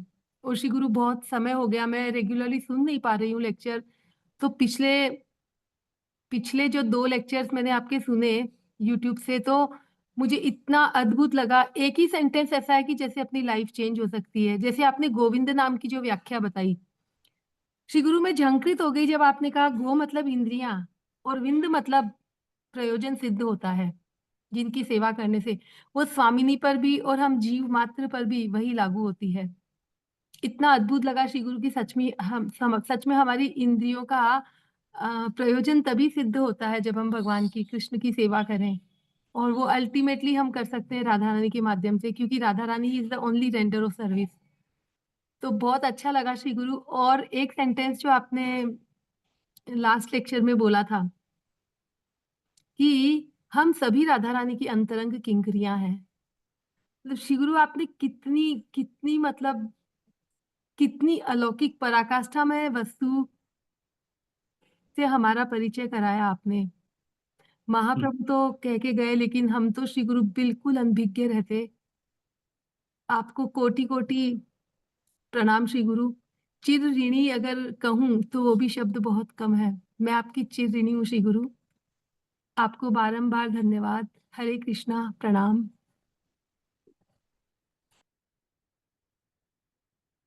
इस परिचय में प्रतिष्ठित होने में हमें कोई संकोच नहीं होना चाहिए। जब महाप्रभु हमें हमारे अन्यतम परिचय को प्रकाशित कर रहे हैं, हम स्वयं ही अनंत काल से उससे वंचित गुमराह रहे ना। और महाप्रभु जब हमारा वास्तविक परिचय या अन्यतम परिचय दे रहे हैं, तो उस उस परिचय उस परिचय के अनुरूप भाव में प्रतिष्ठित होने में हम क्यों पीछे हट करें, क्यों हम अब ढील करें, है ना। अब ढील नहीं करना है, अब तो उस उस आवेश को उपलब्ध करना है ना। उस अपने दिव्य राधा की किंकरी रूप में, राधा के किंकरी भाव में हमें उसके उसकी जो उन्मादना है, उसका जो आवेश है, उसको संजोना है, उसे पुष्ट करना है। तभी तो हम बाकी सब जितने भी परिचय या जो दूरदर्शिता के नाम पर हम जो अलग अलग प्रतिष्ठाएं, अलग अलग उपलब्धि, अलग अलग स्टेटस को जो प्राप्त करना चाहते हैं, उनसे उनके उनके प्रति जो आकर्षण है उससे मुक्त रहेंगे ना। संसार में अनेक चीजें हैं जो हमें, अब भी हमारी अवस्था ऐसी है ना कि हम अनेक चीजों के प्रति मोहित हो सकते हैं, लेकिन हमारा जो हाईएस्ट अल्टीमेट अन्यतम जो परिचय है कि मैं राधा रानी की किंकरी हूँ, अंतरंग, वो जब अंकित हो जाएगी हमारे चित्त पटल पर, तो कोई और आवेश और कोई परिचय उसको रिप्लेसमेंट नहीं कर सकेगा। ऐसा दिव्य एहसास हमें इसी जीवन में हो जाए, यही मनोभीष्ट हम सबका होना चाहिए। ऑलराइट।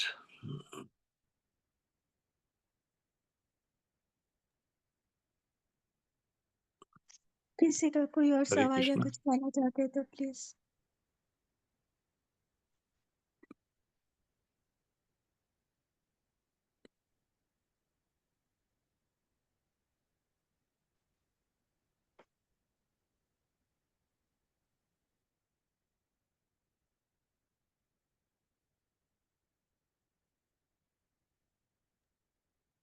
यस निखिल गौर प्रभु, बोलिए ना।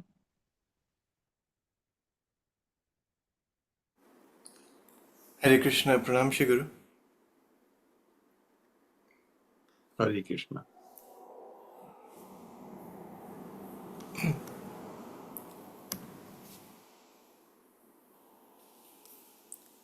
श्री गुरु,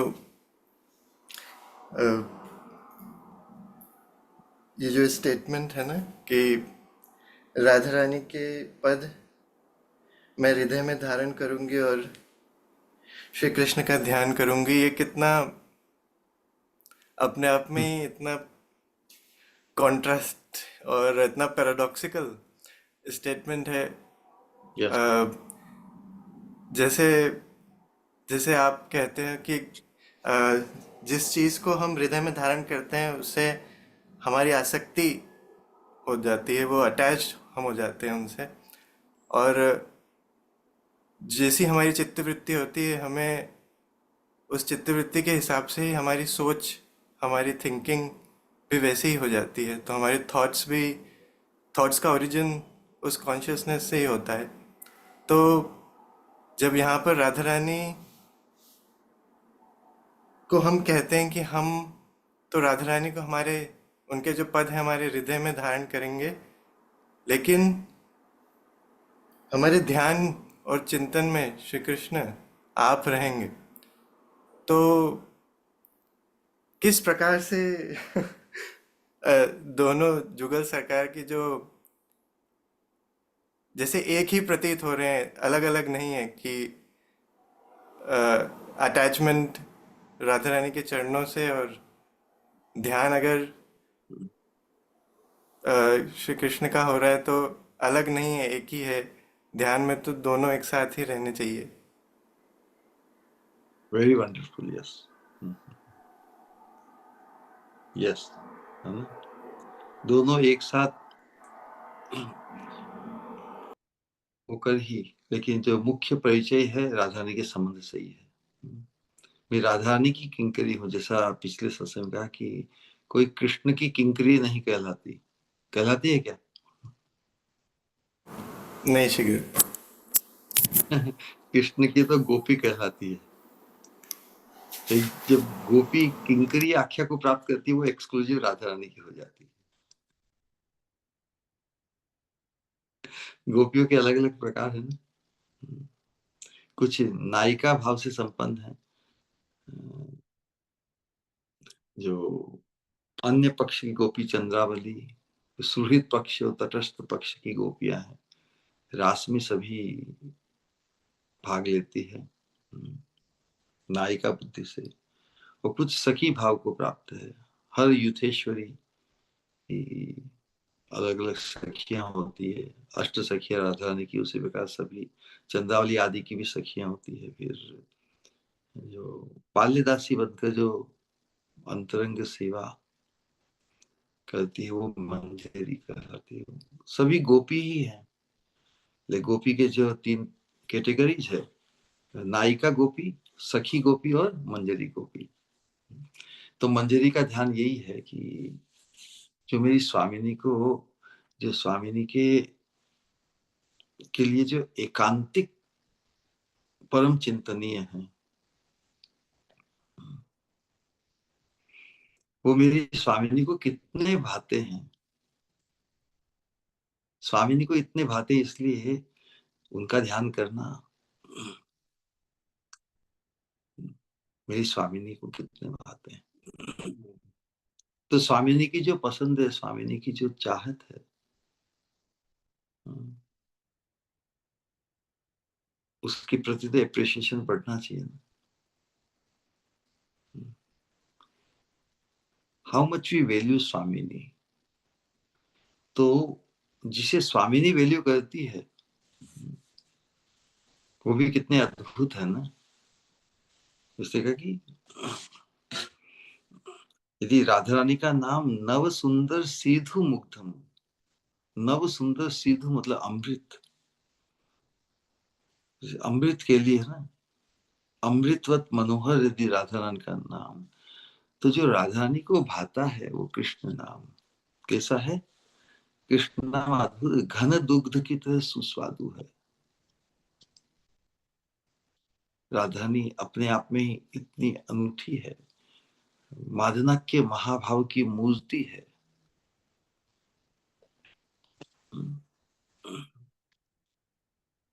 लेकिन भाव करने से मतलब सेवा भाव ना, प्रेम करने से सेवा।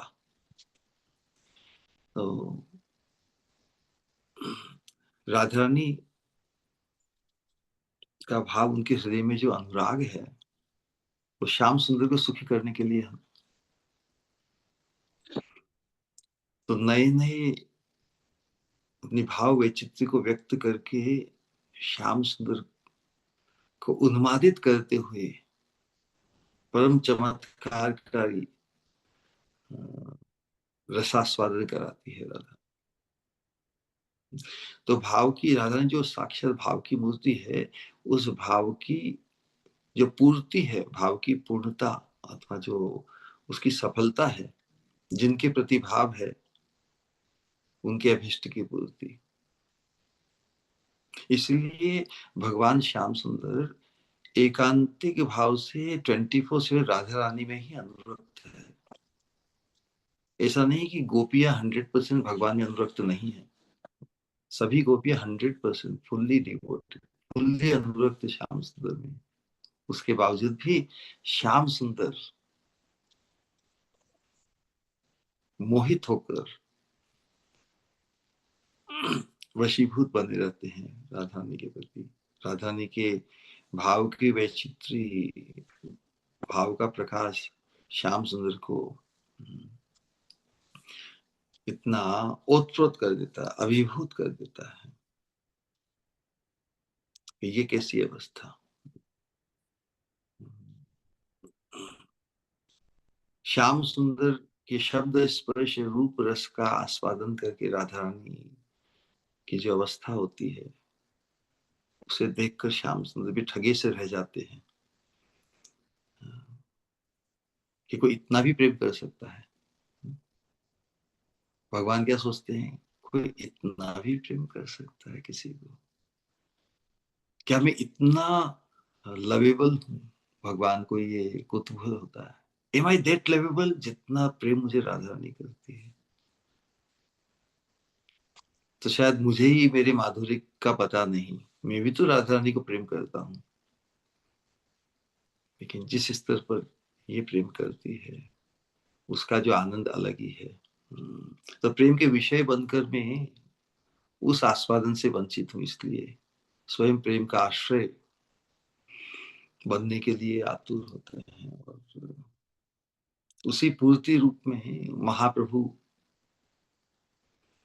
का रूप प्रकाश होता है। मतलब राधा रानी के भाव को पाए बिना, राधा रानी के भाव की ओढ़नी को ओढ़े बिना वो आस्वादन नहीं हो सकता। तो राधा रानी जो भाव मूर्ति है और श्याम सुंदर जो रस मूर्ति है,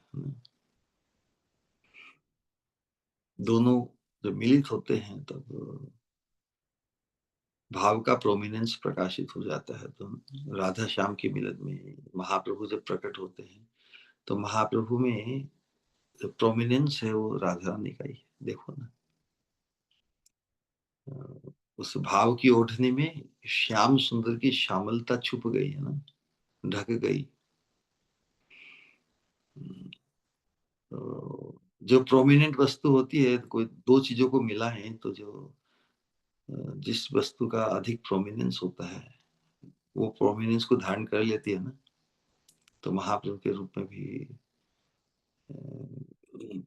राधा रानी का ही प्रोमिनेंस है।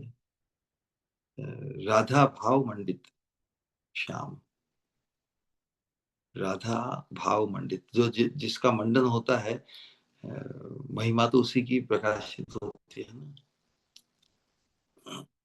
जो जिसे मंडित करती है उसे ढक देती है। तो राधा रानी ने जैसे श्याम सुंदर को ढक दिया। तो ये बहुत अनूठी अवस्था है। तो किंकरी हमारे लिए चिंतनीय है कि अपनी स्वामिनी के दृष्टिकोण से ही उनका कृष्ण भजन है, स्वामिनी से स्वतंत्र नहीं।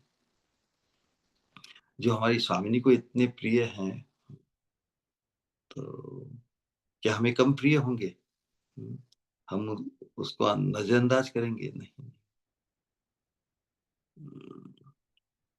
लेकिन गंतव्य है राधा रानी के चिंतन में ही ओतप्रोत।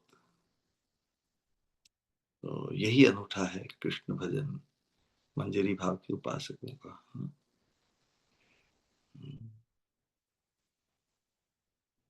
All right. Nice point. जी श्री गुरु प्रणाम।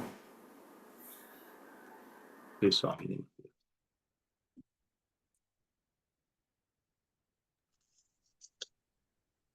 और किसी का कोई सवाल या कुछ कहना चाहते हैं तो प्लीज।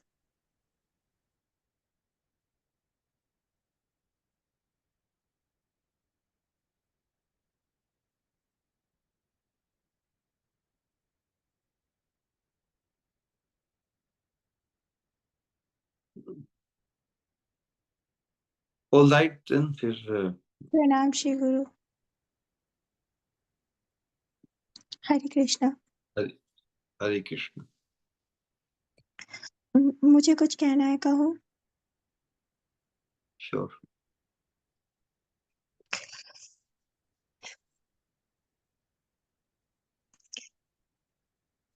यूं लगता है पहले ले लो चंद गहरी सांसें कि कहने जा रही हूँ मैं उनके बारे में जिनके बारे में कहने की नहीं है मेरी कोई सामर्थ, पर फिर भी ये दिल माने ना कि कहना तो कुछ होता है, वरना मानो अधूरी सी मेरी वाणी मुझे महसूस होती है।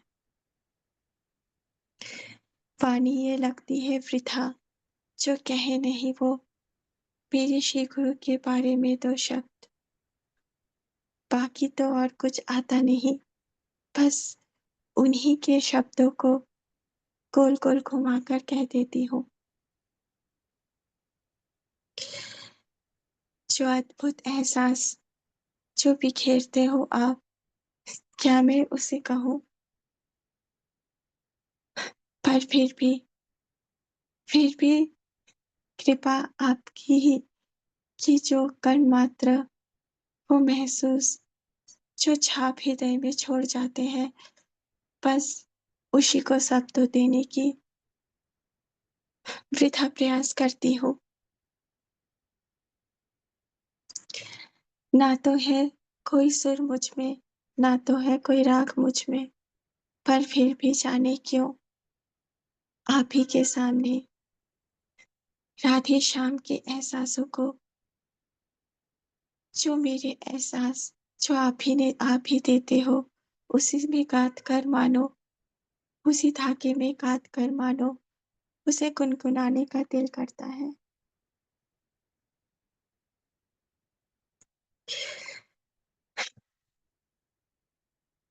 कहते हैं धागा धागा पक्का हो तो फूल कभी बिखरता नहीं है। जो जो आपकी कृपा रूप धागा है, जो आपके चरणों का आश्रय रूप धागा है, जो आपके एहसासों का धागा है, उसमें हम जो फूल रूप पिरो जाते हैं तो बिखरने की कोई गुंजाइश नहीं।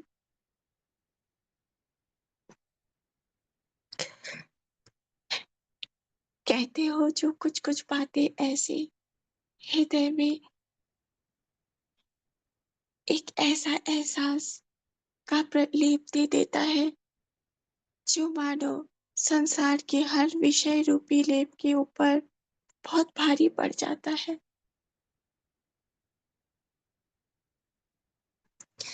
जो कहा आपने कुछ ऐसी बातें, बस उसी को गुनगुनाने की कोशिश कर रही हूँ।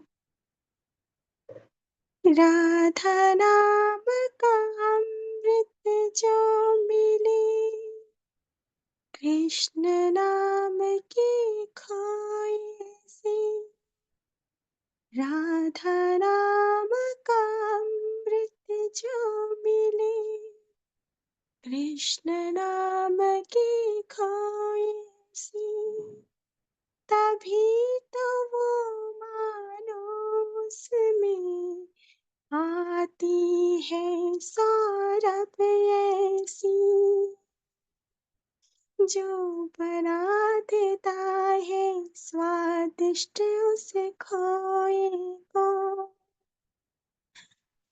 हमारे हृदय का अनुराग बन जाए ऐसा क्या, हिम बन कर ये एहसास जम जाए हृदय में ऐसी, कि विषय का जो है लेप हृदय से वो मिट जाए हमेशा को। कितनी सुंदर बात कही आपने, जो कहा राधा नाम का अमृत का अमृत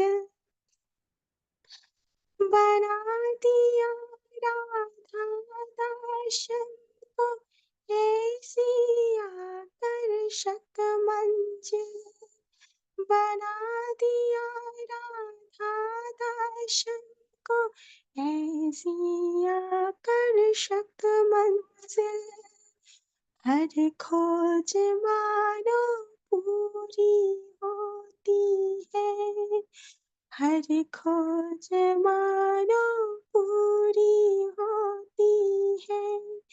जीवन भर ढूंढे हम जाने कितने सवालों का जवाब, पर हर जवाब मिल जाता है जब जीवन में आते हैं आपके जैसे श्री गुरु। जब जीवन में आते हैं आपके जैसे श्री गुरु। मंजरी है स्वामी ने की कितनी अंतरंग, कहती हो जब आप ही अभिमान बड़ा आता है हृदय में, कि यही अभिमान तो दिया तुमने इस अयोग्य दासी को। इस एहसास की खुशबू से ऐसी महके दे, इस एहसास की खुशबू से ऐसी महके दे, जाने कितने फूलों की खुशबू भी कम पड़ जाए, जाने कितने फूलों की खुशबू भी कम पड़ जाए। स्वामिनी के चरणों को हृदय में लगा कर, स्वामिनी के चरणों को हृदय में लगा कर, मंजरी जो सुकून का एहसास करे, नाम स्रव सोचे ये वो कृष्ण है, सोचे हो ऐसे, हाँ तभी तो कृष्ण भी है इन्हीं चरणों के वशीभूत। कि कितनी ठंडक, कैसा सुकून, कैसा यह दिव्य एहसास देते हैं स्वामिनी के ये चरण। मुझको तो एहसास नहीं कोई इसका, मुझको तो एहसास नहीं कोई इसका, पर आकांक्षा ये हृदय में पल पल बढ़ती है।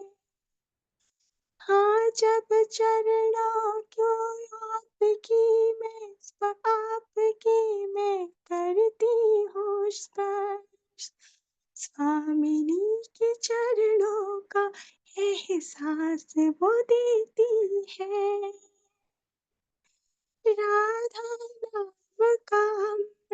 जो मिली कृष्ण नाम की कोई सी, तभी तो उसमें सौरभ आए, तभी तो लगे स्वादिष्ट वो।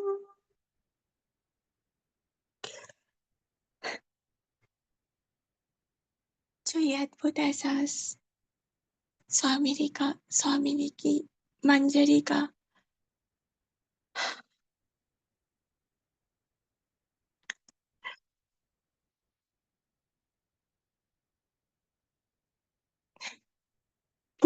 पूर्णतम था। सारे एहसास मानो मिक्स्ड हो जाते हैं।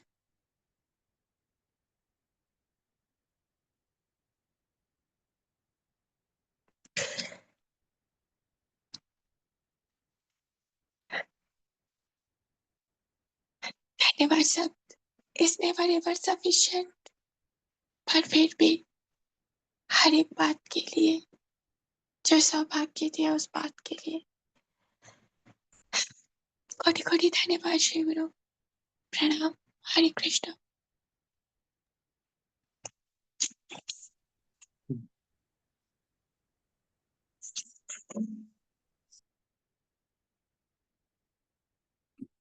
या पूरे पूरे जग के लिए श्याम सुंदर मोहक है ना, लेकिन हमारी स्वामिनी श्याम सुंदर के लिए की भी को मोहित करने वाली है। लेकिन हमारी स्वामिनी भी तो श्याम सुंदर से मोहित है ना, इसको भी नहीं भूलना है। श्याम सुंदर का भी प्रभाव है ना हमारी स्वामिनी पर।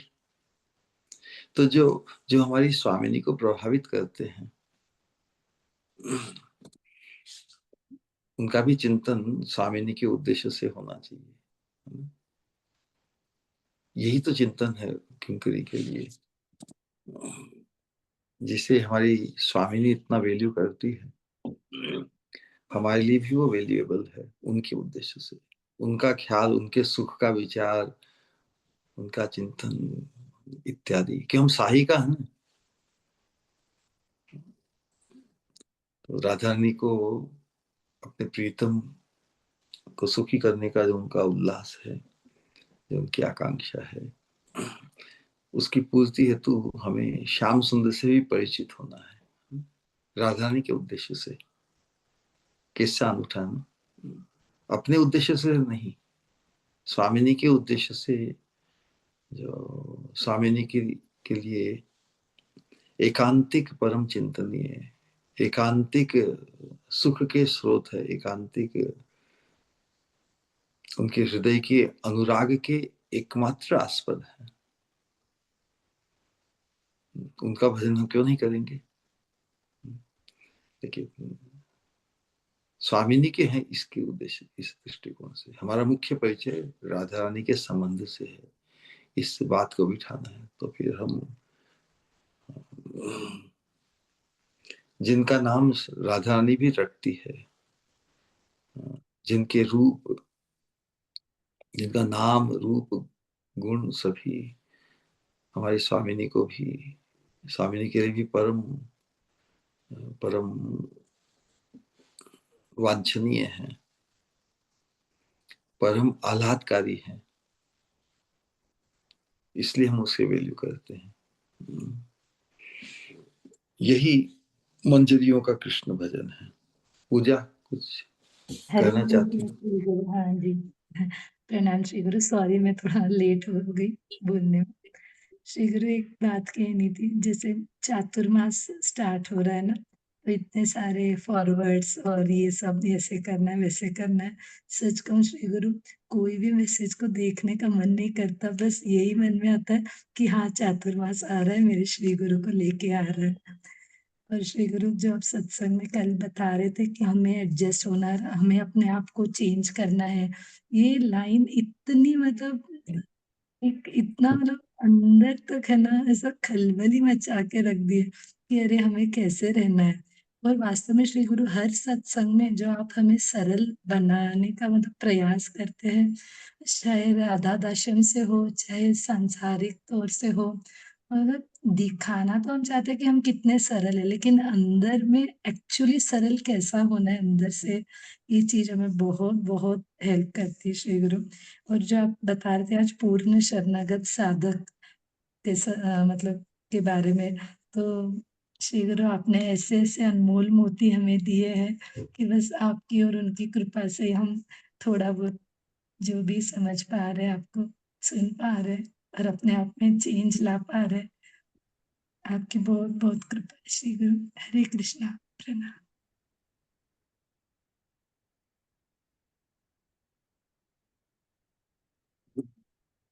या सत्संग सत्संग के संबल में जो रहेगा तो वो पूर्ण ट्रांसफॉर्मेशन के लिए तैयार रहेगा, है ना। सजातीय संघ में ही ये जो ट्रांसफॉर्मेशन है ना, ऑपरेशन एक प्रकार का ऑपरेशन में जो बहुत सी ग्रंथियां जो फिर जो दुखदाई होती है ना, तो लेकिन वो घर कर गई है, चिपकी हुई है, तो फिर ऑपरेशन करने से उनसे छुटकारा मिलता है ना। तो जो चिपकी हुई होती है उसको निकालने में बड़ा दर्द होता है, पीड़ा होती है, असुविधा होती है, लेकिन अंतिम गंतव्य को प्राप्त करने के लिए ये आवश्यक है। तो उस राधा दास्यम के प्रति यदि हमारा फैसिनेशन और उत्कट लालसा जागृत हो जाती है, लोभ जागृत हो जाता है, तो जो जटिल से जटिल ग्रंथि से भी हम मुक्त हो सकते हैं, हम ऑपरेशन के लिए तैयार हो जाते हैं। व्यक्ति जिंदगी भर के अनंत काल से इन ग्रंथियों में फंसकर दुख और पीड़ा को भोगते हुए भी, अनेक संतापों अनेक ग्लानियों को भोगते हुए भी उससे छुटकारा नहीं पा पाता, क्योंकि उसके लिए जो दिव्य रिप्लेसमेंट है उसके प्रति कभी आवेश उत्पन्न नहीं हुआ। हमारे जीवन में कितना ट्रांसफॉर्मेशन, कितना परिवर्तन, कितनी चेंज की आवश्यकता है। हम जिस तरह धसे फंसे हैं दलदल में अनंत काल से, उसके ऐसे अभ्यस्त हो गए हैं कि उसके प्रोस एंड कॉन्स, अच्छाई बुराई को सबको देखते हुए हम सोचते हैं हाँ इतना बुरा तो नहीं। कैसे ही हम अनंत काल से इस संसार के साथ ही समाधान करते आए हैं, और इसी में हम सोचते हैं कि हम बहुत सुसंस्कृतिज्ञ हैं, हम बहुत सिविलाइज्ड हैं, सभी के साथ मेल जोल करके और बस दुख भी आते हैं सुख भी आते हैं, बस यहीं पे पड़े रहो, यही जीवन है, यही सबके साथ होता है। Out of this world experience हमें प्राप्त ही नहीं हुआ, ऐसी धारणा ही हमारी नहीं बनी। फिर राधा दास्यम का जो राधा दास्यम तो हमारी कभी कल्पना भी नहीं आया ना, जो कल्पनातीत और जो उसका सौभाग्य है, क्योंकि महाप्रभु देने आए हैं। महाप्रभु के कनेक्शन के बिना हम इस कॉन्सेप्ट को, इस राधा दास्यम को पूर्ण रूप से धारण नहीं कर पाएंगे। कहीं ना कहीं संशय, डाउट, कहीं ना कहीं असमाधान हमारा खड़ा हो जाएगा बीच में। इसलिए महाप्रभु में यदि हमारी पूर्ण प्रीति है, महाप्रभु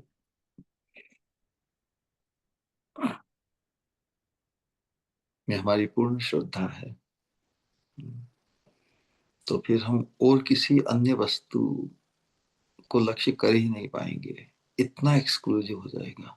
एक्सक्लूसिव हुए बिना वो आवेश नहीं होगा। जो भागवत का सिद्धांत तीव्रेण भक्ति योग है, किसी चीज के प्रति बढ़ना है तो पूर्ण मनोयोग के साथ बढ़ना है, सम्यक रूप से।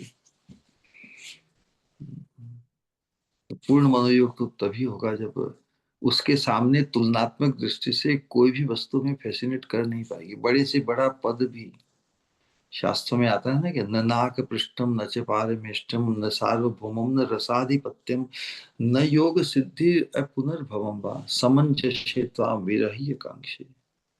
कोई भी चीज, कोई भी पद, प्रतिष्ठा, महिमा, वैभव, ऐश्वर्य जो मुझे आपसे वंचित करे, ऐसी कोई चीज नहीं चाहिए। तो जो पद प्रतिष्ठा न केवल लौकिक बल्कि परमार्थ भी, वैकुंठ गति, साकेत धाम गति और किसी लोक की गति,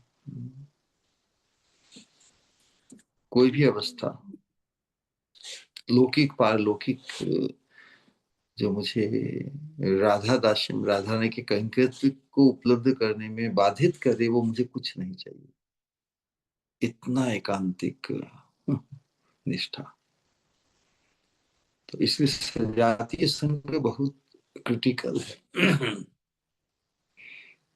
भक्तिमय संघ तो अनेक प्रकार का है, लेकिन हम जिस भाव को पुष्ट हम करना चाहते हैं, उस भाव को पुष्ट करने वाला सत्संग, उसका हमें आग्रह होना चाहिए। समय स्थान परिस्थिति बस हम श्रवण बहुत कर सकते हैं, लेकिन हमारा जो कॉन्सेंट्रेटेड जो अनुशीलन है वो इस राधा राष्ट्रीय भाव को पुष्ट करने वाला ही होगा। ठीक है, प्रणाम। हरे कृष्ण। हरे कृष्ण। निताई गौर प्रेमानंदे हरि हरि।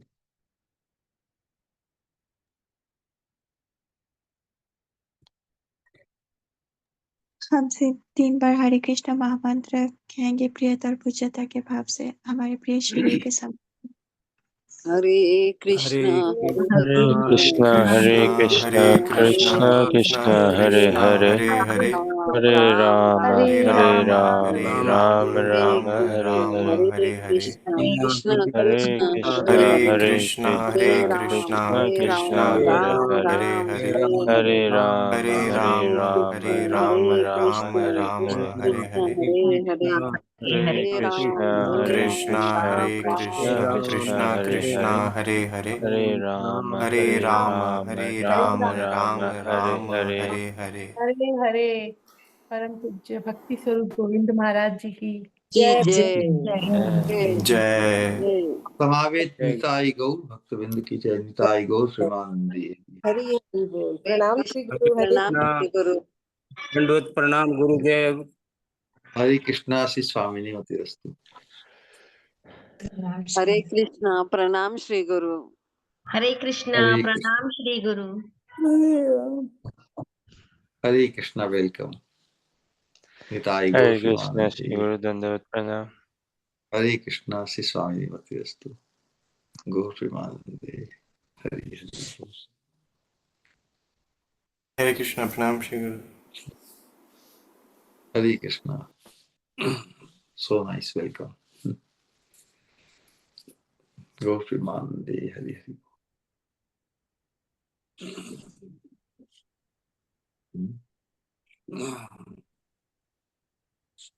निताई गौर प्रेमानंदे। हरि हरि। निताई गौर प्रेमानंदे। हरि हरि।